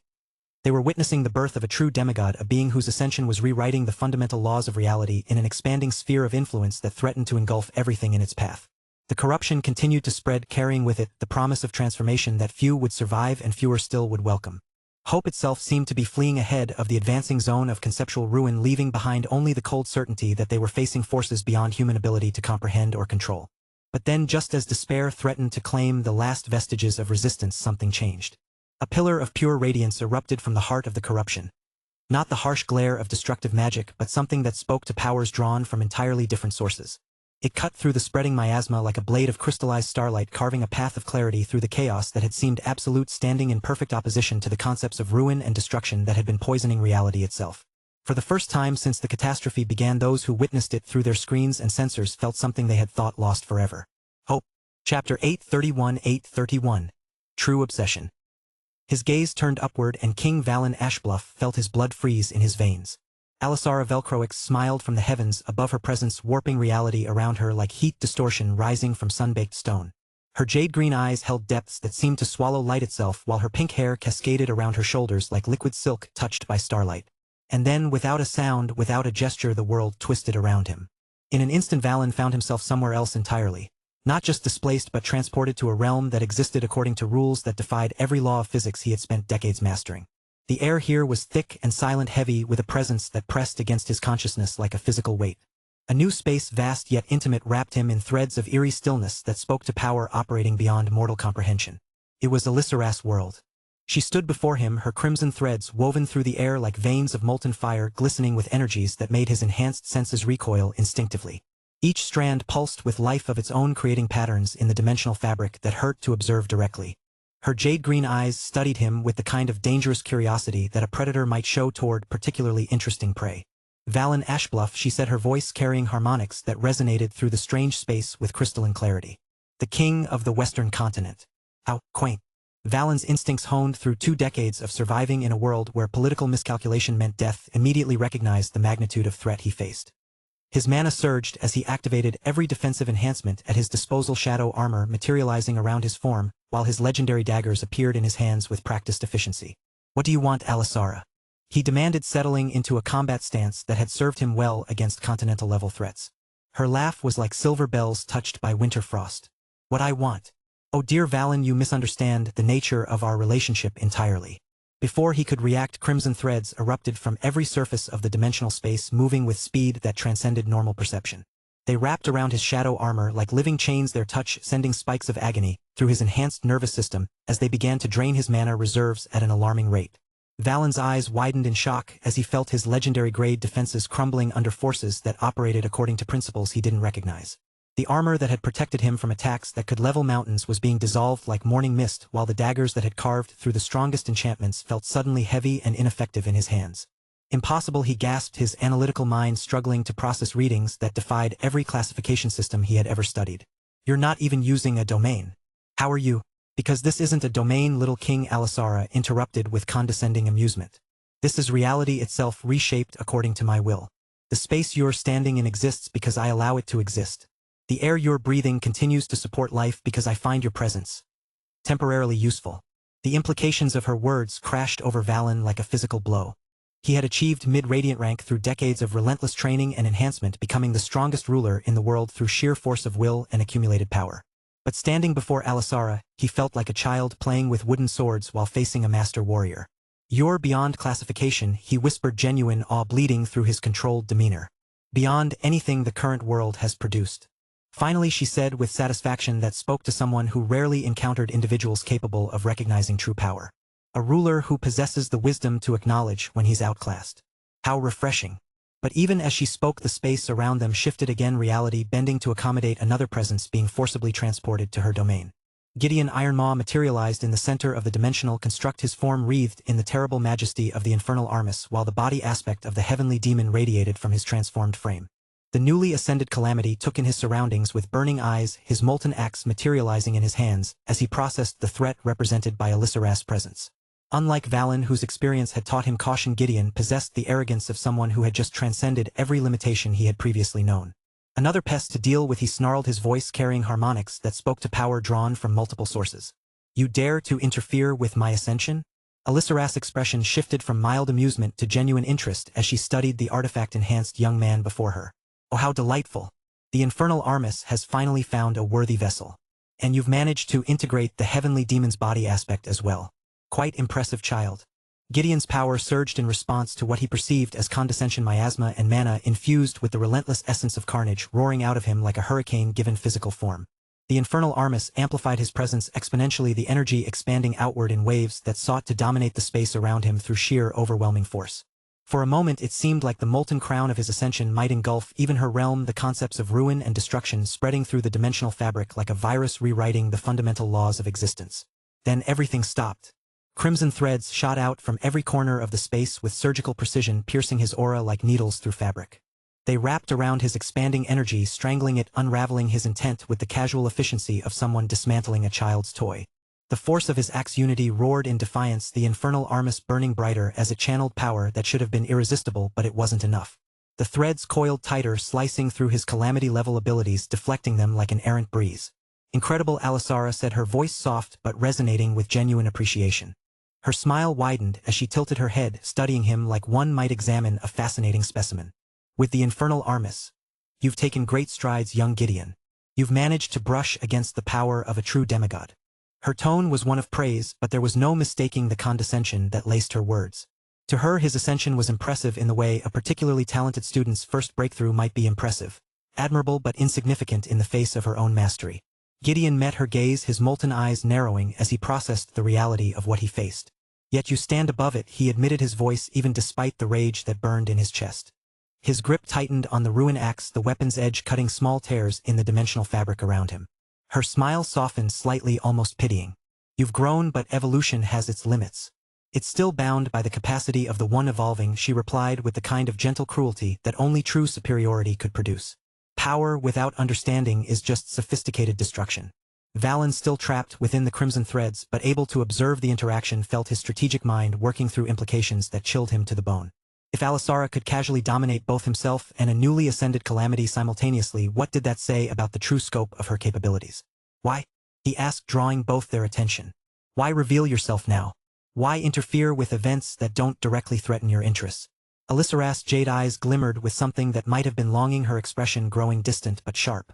Because she said softly, her voice carrying undertones that spoke to emotions too complex for simple categorization. He's down there, fighting a battle that will push him to his absolute limits. And I cannot allow anything to interfere with that beautiful struggle. Gideon demanded, though something in his enhanced perception was beginning to piece together the truth.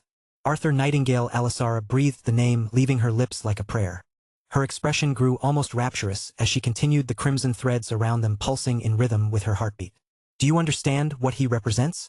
He's not just powerful. Power is common enough among the truly exceptional. No, he's something far more precious. He's unpredictable. He's genuine. He's the first person I've encountered who is worthy. My virtual library empire? MVLE1MPYR. Thanks you for reading at the source. The obsession in her voice was unmistakable, carrying the weight of someone who had spent lifetimes searching for something that could capture and hold her interest. Valen felt his blood run cold as he recognized the signs of fixation that transcended normal human emotion. You're in love with him, he said with dawning horror. She gestured casually, and both Valen and Gideon found themselves completely immobilized by threads that seemed to exist in multiple dimensions simultaneously. Which is why, Valen, you will be allowed to interfere with his current battle, she continued with the kind of absolute certainty that brooked no argument. He needs to face this challenge alone with only his chosen companions. He needs to be pushed to his limits to discover what lies beyond his current understanding of power. In providing him with the exact amount of challenge, he needs to grow. Alisara corrected with clinical precision. Too little opposition and he becomes complacent. Too much and he might actually die, which would be disappointing. Her jade eyes glowed with anticipation that bordered on hunger. But this level of threat, facing a calamity while his strongest ally is occupied elsewhere. This will force him to reach deeper into his potential than he ever has before. This will show me what he truly becomes when everything depends on his choices. The space around them began to shift again, reality bending to accommodate Alisara's will as she prepared to return them to their respective battles. But her voice followed them even as the dimensional construct began to dissolve. Don't disappoint me, Arthur, she whispered, her words carrying across impossible distances to reach ears that would never hear them. Show me what lies beyond the impossible. Show me why you're worth this investment. Chapter 832. Confronting a calamity. I exhaled, feeling pure light from Rachel wash over me like liquid starlight made manifest. The radiant energy flowed through my system with perfect precision, not just enhancing my capabilities but actively pushing back against the oppressive miasma that Gideon's transformation had spread across the battlefield. Where his corruption sought to drain life and twist reality according to concepts of ruin and destruction, Rachel's light restored balance and clarity to both mind and body. Much better, I said, rolling my shoulders as the enhancement settled into my bones. Sword unity flowed through my connection with Nixthar like water finding its proper channel, while gray began to circulate through my system in carefully controlled amounts. Even with Rachel's support stabilizing my body, I could feel the strain of channeling forces that I hadn't quite mastered yet, but it was manageable, sustainable for an extended confrontation. Gideon stood at the heart of his expanding domain of corruption, the infernal armis pulsing with rhythm that matched his heartbeat, while the molten axe in his hands seemed to cut through space itself with each casual movement. His transformed features carried the kind of terrible beauty that spoke to power drawn from multiple divine sources, while his eyes burned with inner fire that promised devastation beyond mortal comprehension. Impressive, he acknowledged, his voice carrying harmonics that made the very air tremble. But light has always been temporary. Darkness is eternal. Before any of us could respond to his philosophical observation, the space around us exploded into motion as new threats materialized from the dimensional distortions surrounding the crater. Black roses erupted from nowhere, each petal edged with corruption that sought to drain life from anything it touched.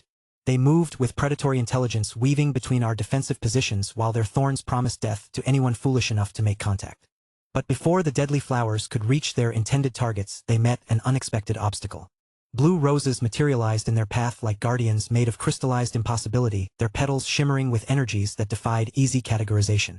Where the black roses carried corruption and death, the blue ones radiated something far more complex. The power of paradox itself, reality bending around them in ways that made conventional physics weep in surrender. The two forces met in midair with a sound like reality tearing, black petals disintegrating as they encountered their azure counterparts. But rather than simply destroying the attack, the blue roses seemed to reverse its very nature, transforming corruption into purification and malevolence into protective energy that spread outward in rippling waves. "Hello, Mother," Rose said with deadly calm, stepping forward as more blue roses bloomed around her like a garden of impossible beauty.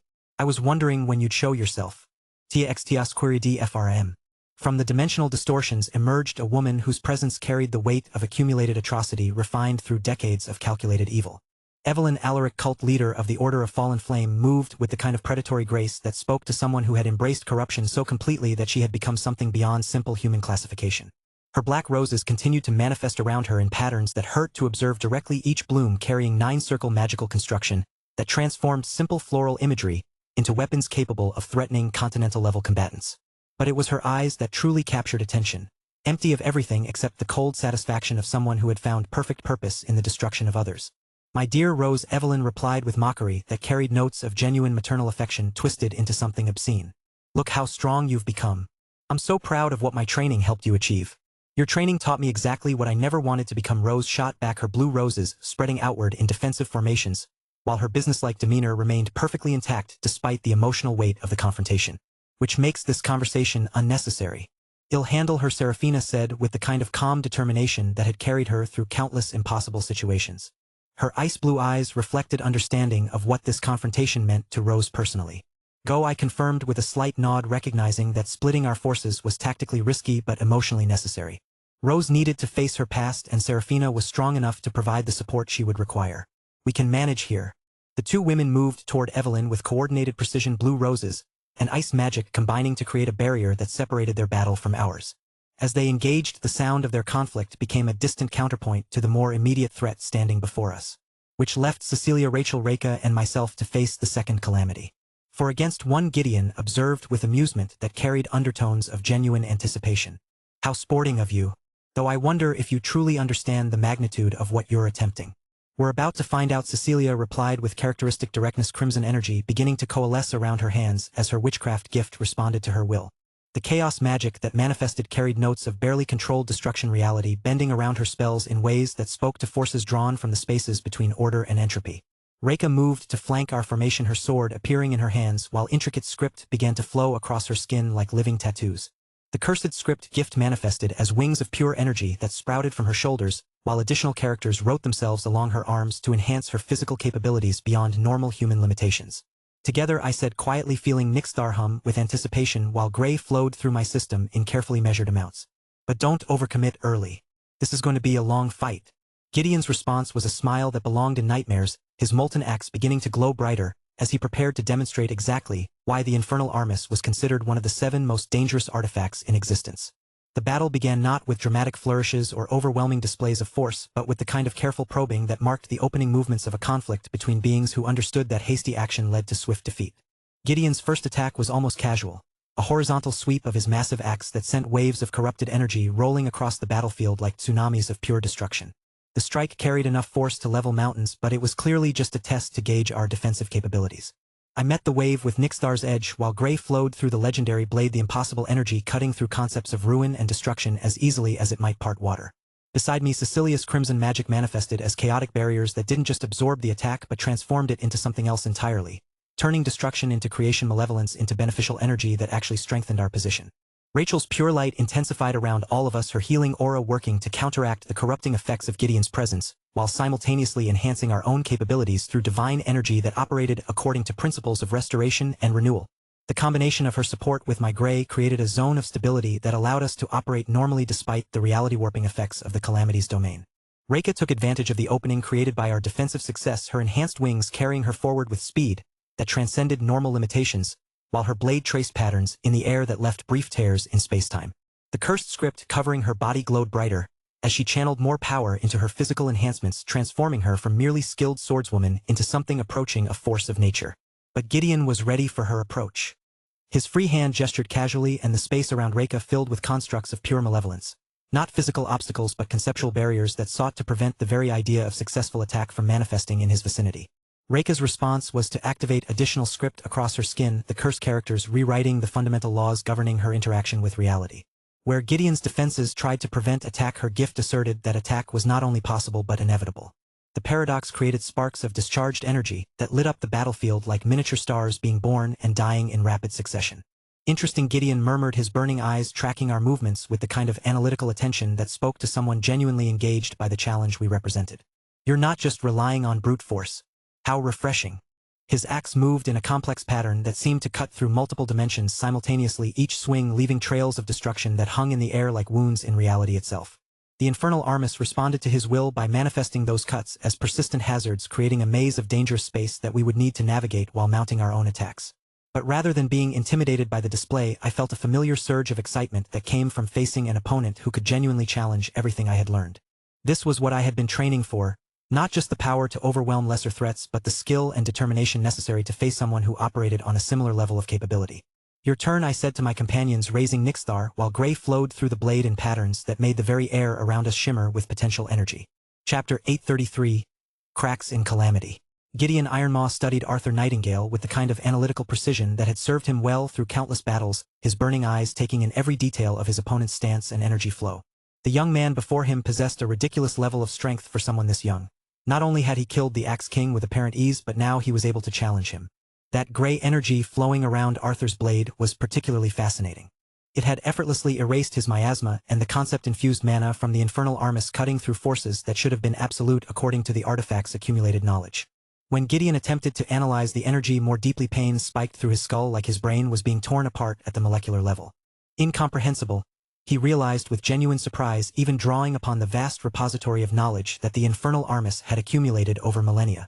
That power existed beyond his ability to understand, operating according to principles that transcended conventional magical theory. The artifact itself seemed to recoil from the gray, as though even its divine-level consciousness found the energy fundamentally wrong. But understanding wasn't necessary for victory. His enhanced senses easily detected the thread of pure light connecting Arthur to Rachel, who maintained a constant flow of healing energy that kept him functional despite the strain of channeling forces his body wasn't meant to contain. The Saintess of the North, one of the most powerful pure light users in the world at merely 23 years old. Without her continuous support, Arthur would have already succumbed to the reality-warping effects of his own technique. I can feel more knowledge flowing through me now, Gideon thought as the molten axe in his hands pulsed with increased intensity. Raw power meant nothing without the understanding of how to properly apply it, and he had been somewhat disadvantaged by gaining access to the infernal Armis so recently. But that limitation was rapidly disappearing as the artifact's accumulated combat experience integrated with his own capabilities. After all, he was the second calamity. Your gray power is impressive, Gideon said, his voice carrying across the battlefield with supernatural clarity. But it's killing you from within. I can see the way your body trembles with each use, the blood seeping from your eyes. How long can you maintain something so fundamentally destructive? Arthur's response was to channel more gray through Nixthar, the impossible fusion of deep dark and pure light, making the blade's edge shimmer with colors that hurt to perceive directly. Long enough, he replied through gritted teeth, his voice steady despite the obvious agony coursing through his system. Gideon raised his axe with deliberate slowness, allowing his opponents to see the attack coming while his eyes blazed with anticipation. The infernal Armis responded to his will by manifesting additional weight drawn from collapsed dimensions, its molten edge beginning to glow with intensity that made the air itself burn. Then, without warning, he collapsed the space between them. The world became a blur of motion as Arthur struck with speed that transcended normal limitations, his approach crushing the space-time axis so dramatically that even Gideon's enhanced perceptions could barely track the movement. Gray flowed through Nixthar like liquid starlight made of impossible colors, the energy finding gaps in Gideon's defenses that shouldn't have existed. But it didn't matter. Even as Arthur's devastating attack connected, carving a shallow line across his enhanced flesh that made his very nature recoil in horror, Gideon's axe continued its downward trajectory toward his opponent's position. The infernal Armis carved through air, its molten edge promising devastation that would end the fight before it truly began. Arthur's response was immediate and impressive. Nixthar materialized in a defensive position wreathed in layers of carefully controlled astral energy, with spots of deep dark adding an ominous counterpoint to the blade's ethereal glow. The legendary sword moved to intercept the axe's path with precision that spoke to perfect unity between wielder and weapon. He's actually going to meet my strike directly? Gideon thought with genuine amusement. But before the weapons could meet, Reka appeared between them like a wraith given form. Her cursed script-enhanced speed allowed her to intercept the axe's descent, her own blade blazing with characters that rewrote the fundamental laws governing the interaction. Wings of supernatural energy spread from her shoulders while additional script wrote itself along her arms, enhancing her strength beyond normal human limitations. The impact sent shockwaves through the battlefield, her enhanced capabilities allowing her to momentarily halt a strike that could have leveled mountains. The cursed characters covering her body blazed white-hot as they asserted that her strength was greater than physics suggested that her blade could withstand forces that should have shattered it instantly. Of course, that alone wouldn't have been sufficient. What truly made the defense effective was Cecilia's chaotic magic manifesting as countless alterations to the space around them. Reality twisted and folded according to her, her witchcraft gift creating dimensional pockets that absorbed and redirected the overflow of destructive energy, while simultaneously providing additional leverage for Reika's desperate block. Crimson spells rewrote the laws of cause and effect, making Gideon's overwhelming force somehow less overwhelming. Impressive coordination. Gideon acknowledged with genuine respect even as he applied more pressure to his axe. The infernal armis responded by manifesting additional weight drawn from collapsed dimensions, its molten edge beginning to cut through Reika's defenses despite her enhanced capabilities. But coordination has its limits. The artifact's power surged and Reika's script-enhanced strength began to falter under the increasing pressure. Her blade, despite its cursed enhancements, started to show hairline cracks as forces beyond its design parameters pressed against its structure. Sweat beaded on her forehead as she poured more power into her defensive stance, additional characters blazing across her skin in desperate attempts to maintain the block. But Arthur wasn't finished. While his teammate held the axe at bay, Arthur flowed around the engagement like liquid shadow astral energy cascading through Nixthar in patterns that made the very air shimmer with potential energy. His sword technique manifested as the second movement of his grade 6 art. Hollow Eclipse. The strike carried more pure destructive output than his previous attacks, the blade cutting through conceptual barriers as easily as it might part water. But this wasn't the simple negation he had demonstrated before. This was targeted annihilation focused on the connection between Gideon and the space around him. Gideon's response was to release Reika from the bind by shifting his axe's angle at the last possible moment, allowing her to stumble away, while he turned to face Arthur's devastating assault. The weapons met with a sound like reality, screaming forces that existed beyond normal classification grinding against each other in a display that painted the battlefield in impossible colors. The gray flowing through Nixthar carved into the molten edge of the infernal armis, and for a moment the artifact's power actually faltered. Where the impossible energy made contact, the corruption that defined Gideon's enhancement began to retreat as though his very nature was being negated at the fundamental level. "What are you?" Gideon demanded, his voice carrying notes of genuine fear, as he felt something fundamental about his transformed state recoil from the gray. Arthur's answer was to channel more gray through Nixthar, ignoring the way blood began to flow freely from his eyes and nose as his broken unity strained to maintain the technique.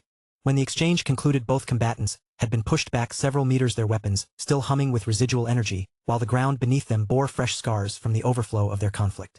But the brief separation revealed something that chilled Gideon to his enhanced core. Where Arthur's gray had made contact with the infernal armis, tiny cracks had appeared in the artifact's surface. Not damage in the conventional sense, but something far more fundamental, as though the very concept of the artifact's existence was being questioned by forces that operated beyond its classification. Rachel's healing light intensified around Arthur, her face pale with effort as she poured more energy into keeping him functional. The strain of maintaining gray outside his domain was clearly taking its toll, but her support was allowing him to push far beyond what should have been possible. Cecilia's chaos magic swirled around the battlefield in increasingly aggressive patterns, her crimson spells seeking weak points in the connection between Gideon and his artifact. She had recognized the significance of the cracks Arthur had created, and her witchcraft gift was now actively working to exploit them. Reika had recovered from her defensive effort, her cursed script blazing across her skin as she prepared for the next exchange. Additional characters were writing themselves along her arms and legs, enhancing her capabilities in preparation for what promised to be an even more intense confrontation. "Now that," Gideon said with satisfaction as he straightened to his full height, his molten axe blazing brighter as he prepared to reveal more of his true capabilities, felt like a proper greeting. The infernal armis responded to his will by manifesting new layers of destructive potential, reality tears spreading outward from his position like wounds that refused to heal. The artifact had learned from the exchange, adapting its defenses to better counter the threat represented by Arthur's impossible power. But even as Gideon prepared to escalate the confrontation, he couldn't shake the memory of those tiny cracks appearing in his divine weapon. For the first time since his transformation, he felt something he never believed he would experience: doubt. Chapter 834. Alisara's Gift. Chapter 834. Alisara's Gift. The cracks in the infernal armis had changed everything. What had begun as a test of strength between Arthur and Gideon now carried implications that neither combatant had anticipated. The artifact's divine consciousness recoiled from the gray like a living thing experiencing pain, and that fear manifested as desperate, escalating aggression. "If your power threatens the very existence of my weapon," Gideon said, his voice carrying notes of genuine alarm mixed with growing fury, "then I will ensure you cannot use it." But even as he prepared to escalate their confrontation, new threats materialized from the dimensional distortions surrounding the crater. 3 figures emerged from spatial tiers that opened like wounds in reality itself. The vampire venerables moved with predatory grace that spoke to centuries of accumulated power, their enhanced capabilities placing them at the absolute peak of immortal rank. "Alisara's Gift," Gideon observed with satisfaction that bordered on ecstasy. 3 vampire venerables to ensure that your allies cannot interfere with our personal business. The implications hit Arthur like a physical blow. Alisara wasn't just preventing Valen from joining the battle. She was actively ensuring that Arthur would be forced to face the second calamity with minimal support, creating exactly the kind of desperate situation that would push him to his absolute limits. We have to stop them, Cecilia said, her crimson chaos magic already beginning to flare as she assessed the new threats. I'm not leaving Arthur, Rachel interrupted firmly, her pure light blazing brighter as she stepped closer to him. He needs my support to maintain the gray. Without my pure light countering Gideon's corruption, that technique will kill him in minutes. Rachel's right, Arthur said through gritted teeth, blood streaming from his eyes as his broken unity strained under the impossible load. I can't sustain this without her pure light healing my body constantly to mitigate the damage from the gray. Cecilia and Reka exchanged a look that carried years of shared combat experience and mutual trust. 2 on 3, Reka said with calm assessment, her cursed script already beginning to blaze across her skin as wings of pure energy spread from her shoulders. Challenging but manageable. We've got this, Arthur, Cecilia said with characteristic confidence, her witchcraft gift already beginning to weave spells that would give them every possible advantage against vampiric opponents. Those bloodsuckers have no idea what they're walking into. Focus on Gideon, Reka added, her enhanced blade appearing in her hands, while additional script wrote itself along her arms to boost her physical capabilities. We'll take care of the venerables. Trust us. The 2 women moved toward the vampire venerables with coordinated precision and unwavering confidence, Cecilia's crimson chaos magic creating reality distortions that immediately put the vampires on the defensive, while Reka's enhanced speed allowed her to strike at optimal angles before they could properly coordinate their response, which left Arthur facing a calamity with only Rachel's crucial support. This is what Alisara orchestrated, Arthur realized, feeling the weight of fighting a being of Gideon's caliber with minimal assistance. She's ensuring I'm pushed to my absolute limits while giving me just enough support to make it interesting. Then we give her what she wants, Rachel said, her divine energy intensifying around them both, while her superior pure light created zones of purified space where Gideon's reality warping effects were significantly diminished. But we do it on our terms. Arthur's response was to push his summoning capabilities beyond their safe limits. The strain of maintaining gray outside his domain was already tearing him apart from within, but he needed every advantage he could get. Erebus. Luna. The response was immediate and overwhelming. Darkness coalesced at Arthur's side, not the absence of light but something far more substantial. Shadow given form and purpose, death made beautiful and terrible. The arch-lich that emerged bore the accumulated power of centuries, his 12-foot skeletal frame wrapped in robes that seemed to absorb light itself, while the crown of midnight metal upon his skull pulsed with ancient authority. Simultaneously, light that carried the wisdom of millennia materialized, taking the form of a 14-year-old girl, whose silver hair and ancient eyes spoke to power that operated according to different principles entirely. Luna's manifestation as a Qilin in human form brought capabilities that transcended normal classifications, but the effort of maintaining both summons while channeling gray was pushing Arthur's body toward complete breakdown. Master Erebus intoned his voice, carrying harmonics that made the air tremble with recognition of ancient authority. I stand ready to serve. Arthur, Luna said, her young voice carrying concern that made her ancient nature clear. You're pushing too hard. Your body can't sustain this level of output much longer. It has to, Arthur replied, feeling Valeria pulse through his shadow as the bone symbiote worked frantically to hold his failing form together. Blood was seeping from his eyes, his nose staining his clothes as his broken unity demanded more from his body than Rachel's healing could fully compensate for. Because the alternative is letting a calamity run free. Gideon's molten eyes tracked the new arrivals with analytical precision, his enhanced capabilities immediately recognizing the threat they represented. Impressive summons, he acknowledged with genuine respect. But even legendary constructs cannot bridge the fundamental gap between mortal and divine. The infernal Armus blazed with renewed intensity, reality tears spreading outward from his position like wounds that refused to heal. But this wasn't random destruction.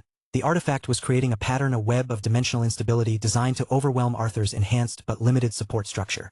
Let's see how long you can maintain that impossible technique, Gideon said with predatory satisfaction, raising his molten axe while the artifact's power reached new heights of destructive potential. Arthur met his gaze with determination that transcended the agony coursing through his system. Around them, the sounds of Cecilia and Reka's confident engagement with the vampire venerables provided a backdrop of coordinated violence, while Rachel's pure light blazed with intensity that made Gideon's corruption recoil like a living thing experiencing pain. Long enough, Arthur said, raising Nixthar, while gray flowed through the blade in patterns that made the very air shimmer with impossible energy. Chapter 835. Breaking Point. Chapter 835. Breaking Point. The battle had reached a crescendo that pushed every combatant beyond their previous limits. Arthur Nightingale stood at the center of competing forces, his body wreathed in gray that pulsed with each labored heartbeat while blood streamed freely from his eyes and nose. The broken unity that allowed him to channel the impossible fusion of deep dark and pure light outside his domain was consuming his life force at an exponential rate.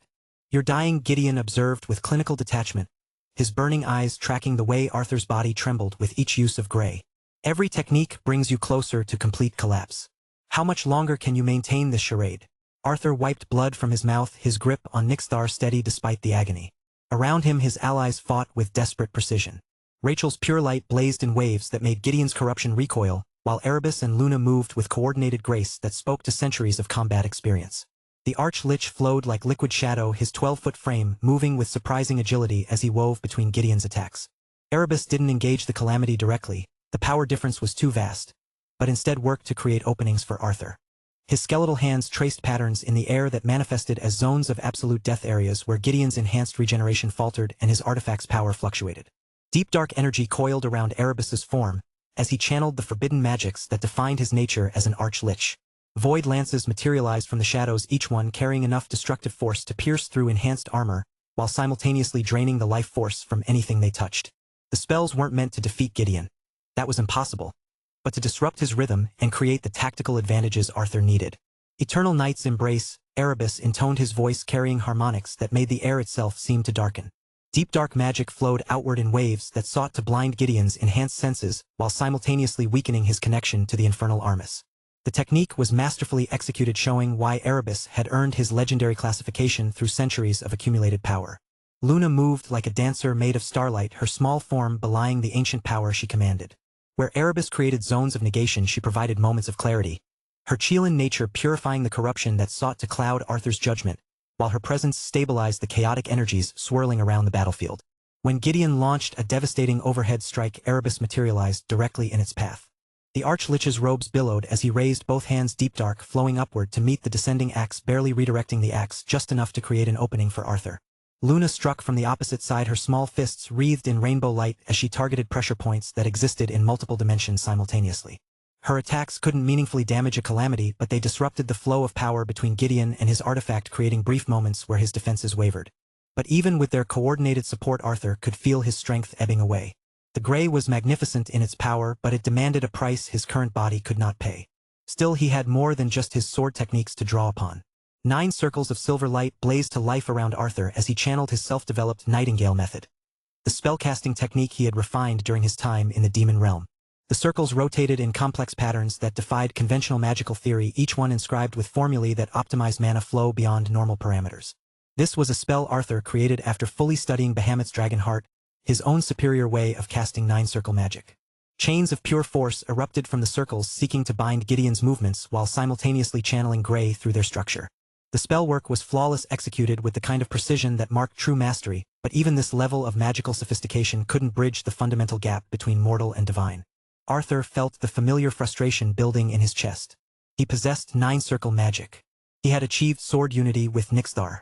By every conventional measure, he should have been able to break through to Radiant rank to unlock the true potential that lay just beyond his current grasp. But something was holding him back, some final barrier that his current understanding couldn't overcome. So close, he thought, desperately maintaining the 9-circle array while simultaneously channeling gray through his blade. I can feel it right there, just beyond reach. What am I missing? You cannot win, Gideon continued, batting aside Luna's strike, while simultaneously parrying Erebus's follow-up assault. Even if your technique can damage the infernal Armus, you lack the endurance for a prolonged battle. You are fighting a war of attrition against someone who has transcended such limitations. Arthur knew he was right. Each exchange left him weaker while Gideon's power seemed inexhaustible. The cracks that appeared in the artifact when Gray made contact were significant, but they weren't enough. But Arthur Nightingale had not come this far by accepting that limitations were absolute. Then I'll have to use something that doesn't rely on attrition, he said quietly, his voice carrying a quality that made even Gideon pause. Arthur's mind flashed back to his master's final lesson. A strike that could cut open the sky itself, carving through the heavens with power that approached the divine. The 5th movement of his grade 6 art, reserved for those who had transcended every boundary that defined mortal swordsmanship. His mastery wasn't complete, wouldn't be until he achieved true Radiant rank. But with Gray flowing through Nixthar, he might be able to touch that impossible level for just a moment. Arthur, Rachel called out, sensing the shift in his energy signature. Whatever you're planning. Trust me, Arthur interrupted, raising Nixthar while Gray flowed through the blade in patterns that made the air itself seem to thicken. Gideon's enhanced perception immediately recognized the threat. The second calamity responded by channeling everything into a preemptive strike, the infernal armis blazing as he brought his axe down in a devastating arc that could split mountains. Erebus moved like flowing darkness, his skeletal form interposing itself between the axe and Arthur. The Archlich's hands came together in a complex gesture, and deep dark energy erupted outward in patterns that defied mortal comprehension. Legion of the Damned, he commanded, his voice carrying the authority of true necromantic mastery. The space around him filled with spectral warriors. Not mere fragments of death, but souls bound to his will through deep dark magic. Each ghostly figure blazed with void-touched energy as they swarmed Gideon's weapon, their sacrificial assault dissipating on contact but slowing the axe's descent by precious milliseconds while draining infinitesimal amounts of power from the infernal armis. Luna spun in place, her small form becoming a whirlwind of purifying light that struck Gideon from multiple angles simultaneously. Rainbow energy flowed from her fists in patterns that disrupted the calamity's connection to his artifact, making his devastating strike waver just enough to miss its intended target. It was enough. Barely. Arthur completed his preparation and raised Nixthar toward the heavens, gray flowing through the legendary blade in concentrations that made his entire body convulse in protest. Fifth movement of his Grade 6 art. The strike began as a simple vertical cut, Nixthar moving through the air with deceptive casualness. But as the blade reached its apex, something fundamental shifted. Gray exploded outward in patterns that defied conventional understanding while the technique's true scope became apparent. The sky split.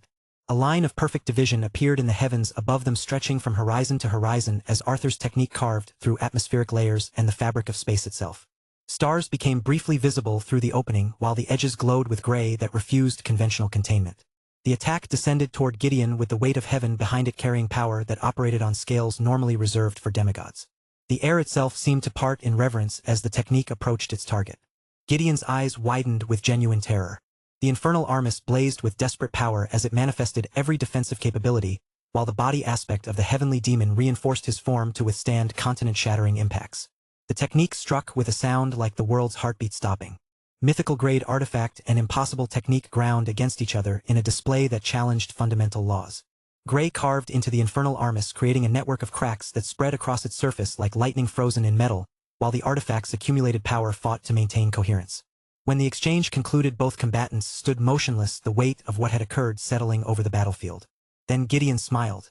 Magnificent, he breathed genuine appreciation in his voice despite the cracks covering his artifact. You actually damaged a weapon with a technique that should be impossible at your level. But the infernal armis pulsed once and the cracks began to seal as the artifact drew upon reserves that transcended normal understanding. The damage was significant but not permanent. But it wasn't enough, Arthur whispered, feeling his strength finally give out as the technique's completion left him utterly drained. Gideon's counterattack came with the fury of someone genuinely threatened for the first time.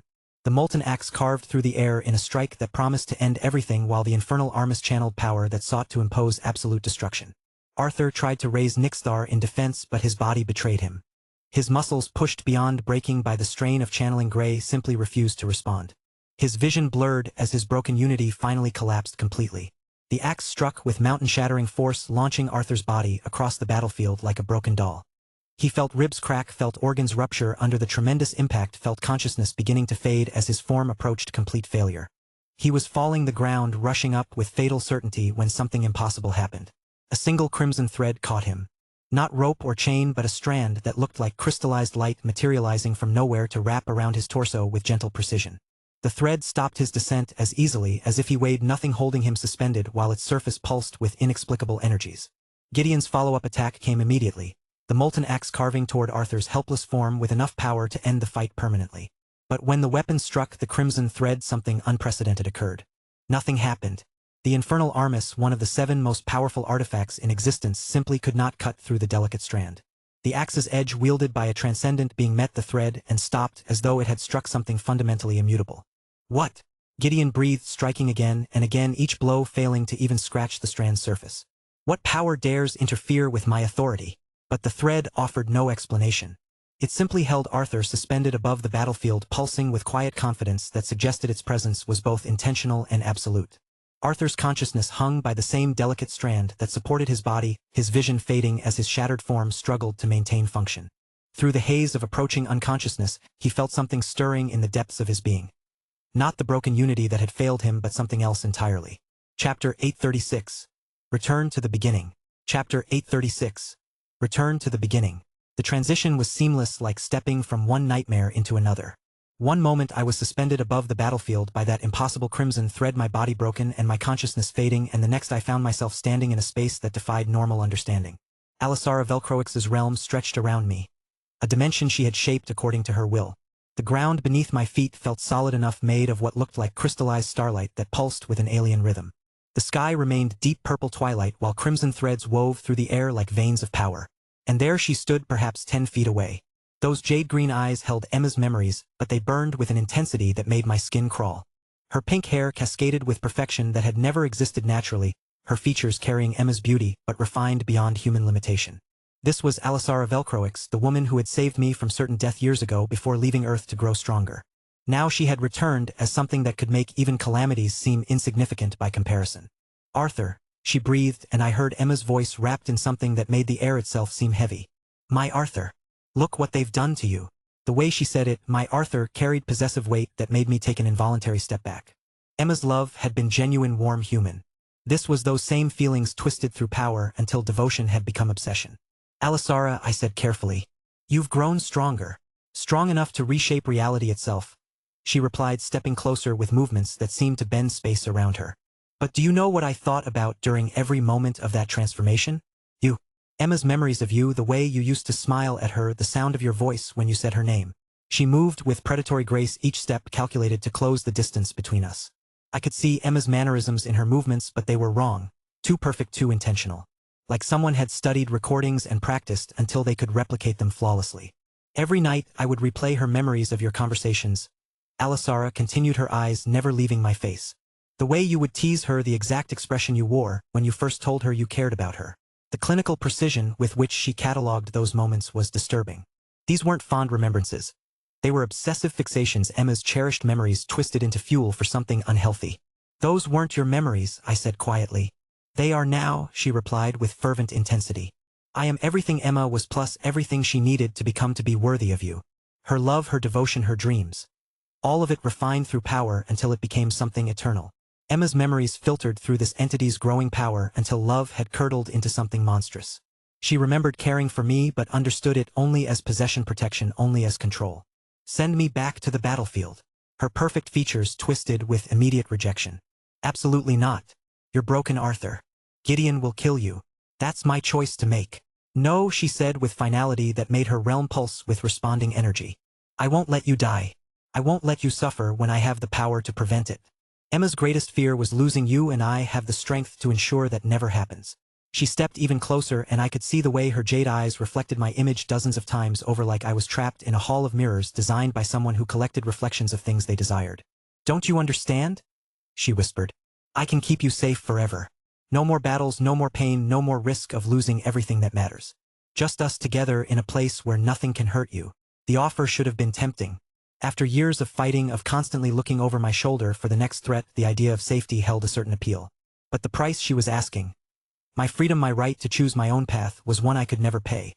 I closed my eyes, feeling the weight of my battered body even in this space beyond physical limitation.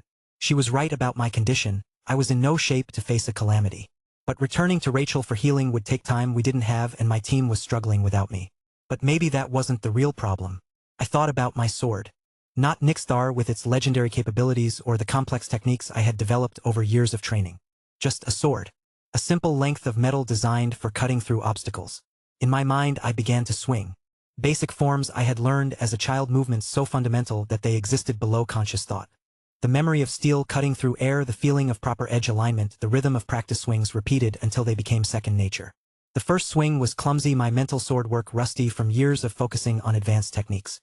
But something about the simplicity felt right, like returning to a foundation I had built everything else upon. Gray began to respond, not to complex manipulation or forced techniques, but to the simple truth of what a sword was meant to do. Cut. Nothing more, nothing less. "You're thinking about fighting," Alisara observed, her voice carrying notes of fascination and horror. "Even broken, even facing impossible odds, you're still planning to fight." I kept my eyes closed, continuing the mental sword work. Each swing stripped away unnecessary complexity, each cut revealing the fundamental truth beneath years of accumulated technique. The second swing was cleaner than the first. The third smoother still. Gray wasn't something foreign to be controlled. It was recognition of what lay between extremes, the space where balance existed not as compromise but as transcendence of opposition itself. I had been trying to force it into patterns that made sense to me when I should have been letting it teach me what lay beyond conventional understanding. My mental blade moved through another form and I felt something click into place. Not breakthrough, not yet, but comprehension of the path forward. To reach Radiant rank, I needed to stop trying to make Gray conform to my expectations and instead allow it to show me what was possible. I can see it in your expression, Alisara said softly. That determination that made Emma fall in love with you in the first place. But also the stubbornness that terrified her, the way you would choose principle over safety every single time. Her voice carried a mixture of admiration and frustration that felt disturbingly familiar.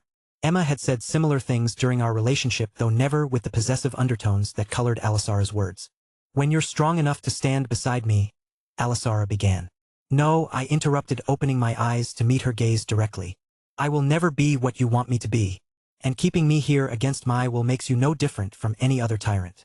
Her jade eyes widened with something that might have been genuine shock. I'm protecting you. You're controlling me, I replied with quiet firmness. Just like Emma's memories are probably telling you I hate being controlled. For the first time since entering her realm, I saw uncertainty flicker across her features. Emma's memories would indeed confirm that I had always valued freedom above safety, choice above protection.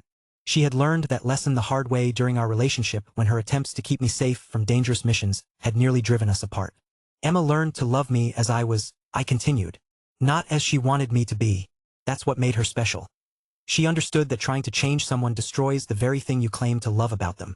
Alisara's perfect composure cracked slightly, confusion warring with obsessive certainty in her expression. But I have the power to keep you safe. Emma didn't. Emma had to watch helplessly while you threw yourself into danger. And that fear, that helplessness, that was part of what made her human, I said. Part of what made her love worth having. You've taken that away and convinced yourself it was an improvement. The realm around us trembled as she processed the fundamental contradiction between her desire to protect me and her inherited knowledge that protection without consent was just another form of cage. Send me back, I said with absolute finality. Not because you want to, but because keeping me here makes you exactly what I've spent my life fighting against. You'll die, she whispered, and for a moment I heard genuine anguish in her voice. Not for her own loss, but for mine. Maybe, I acknowledged. But that's my choice to make. In my mind, I continued the sword work. Each mental swing brought greater clarity, greater understanding of the path I needed to take. Gray flowed through the imaginary blade with increasing harmony, showing me glimpses of what lay beyond my current limitations. For a long moment Alisara stared at me with an expression I couldn't quite read. Then slowly her power began to shift the realm around us. When this is over, she said quietly, remember that someone cared enough to let you go even when every instinct screamed to keep you safe. The crystallized starlight beneath my feet began to fade, the purple twilight giving way to the harsh reality of the battlefield. But just before the transition completed, I felt her power touch my damaged body. Not healing, which would have been control, but a gentle stabilization that would buy me precious minutes before my injuries became critical. Then I was back, suspended above the battlefield by that crimson thread, feeling my broken ribs and damaged organs with renewed clarity. But something fundamental had changed during my time in her realm. Not breakthrough, not yet, but understanding. For the first time since our confrontation began, I knew exactly what I needed to do. I lifted the sword and began to swing. If you want access to fast updates or the full novel in high-quality audio, contact me now and buy. I offer over 300 complete audiobooks from Pocket FM, Webnovel, Audible, and more. No locked episodes, no subscriptions, just one-time payment via PayPal or Ko-fi. Message me directly on Telegram or WhatsApp, or check out the full list of available novels on Discord. Start listening to your next favorite audiobook today.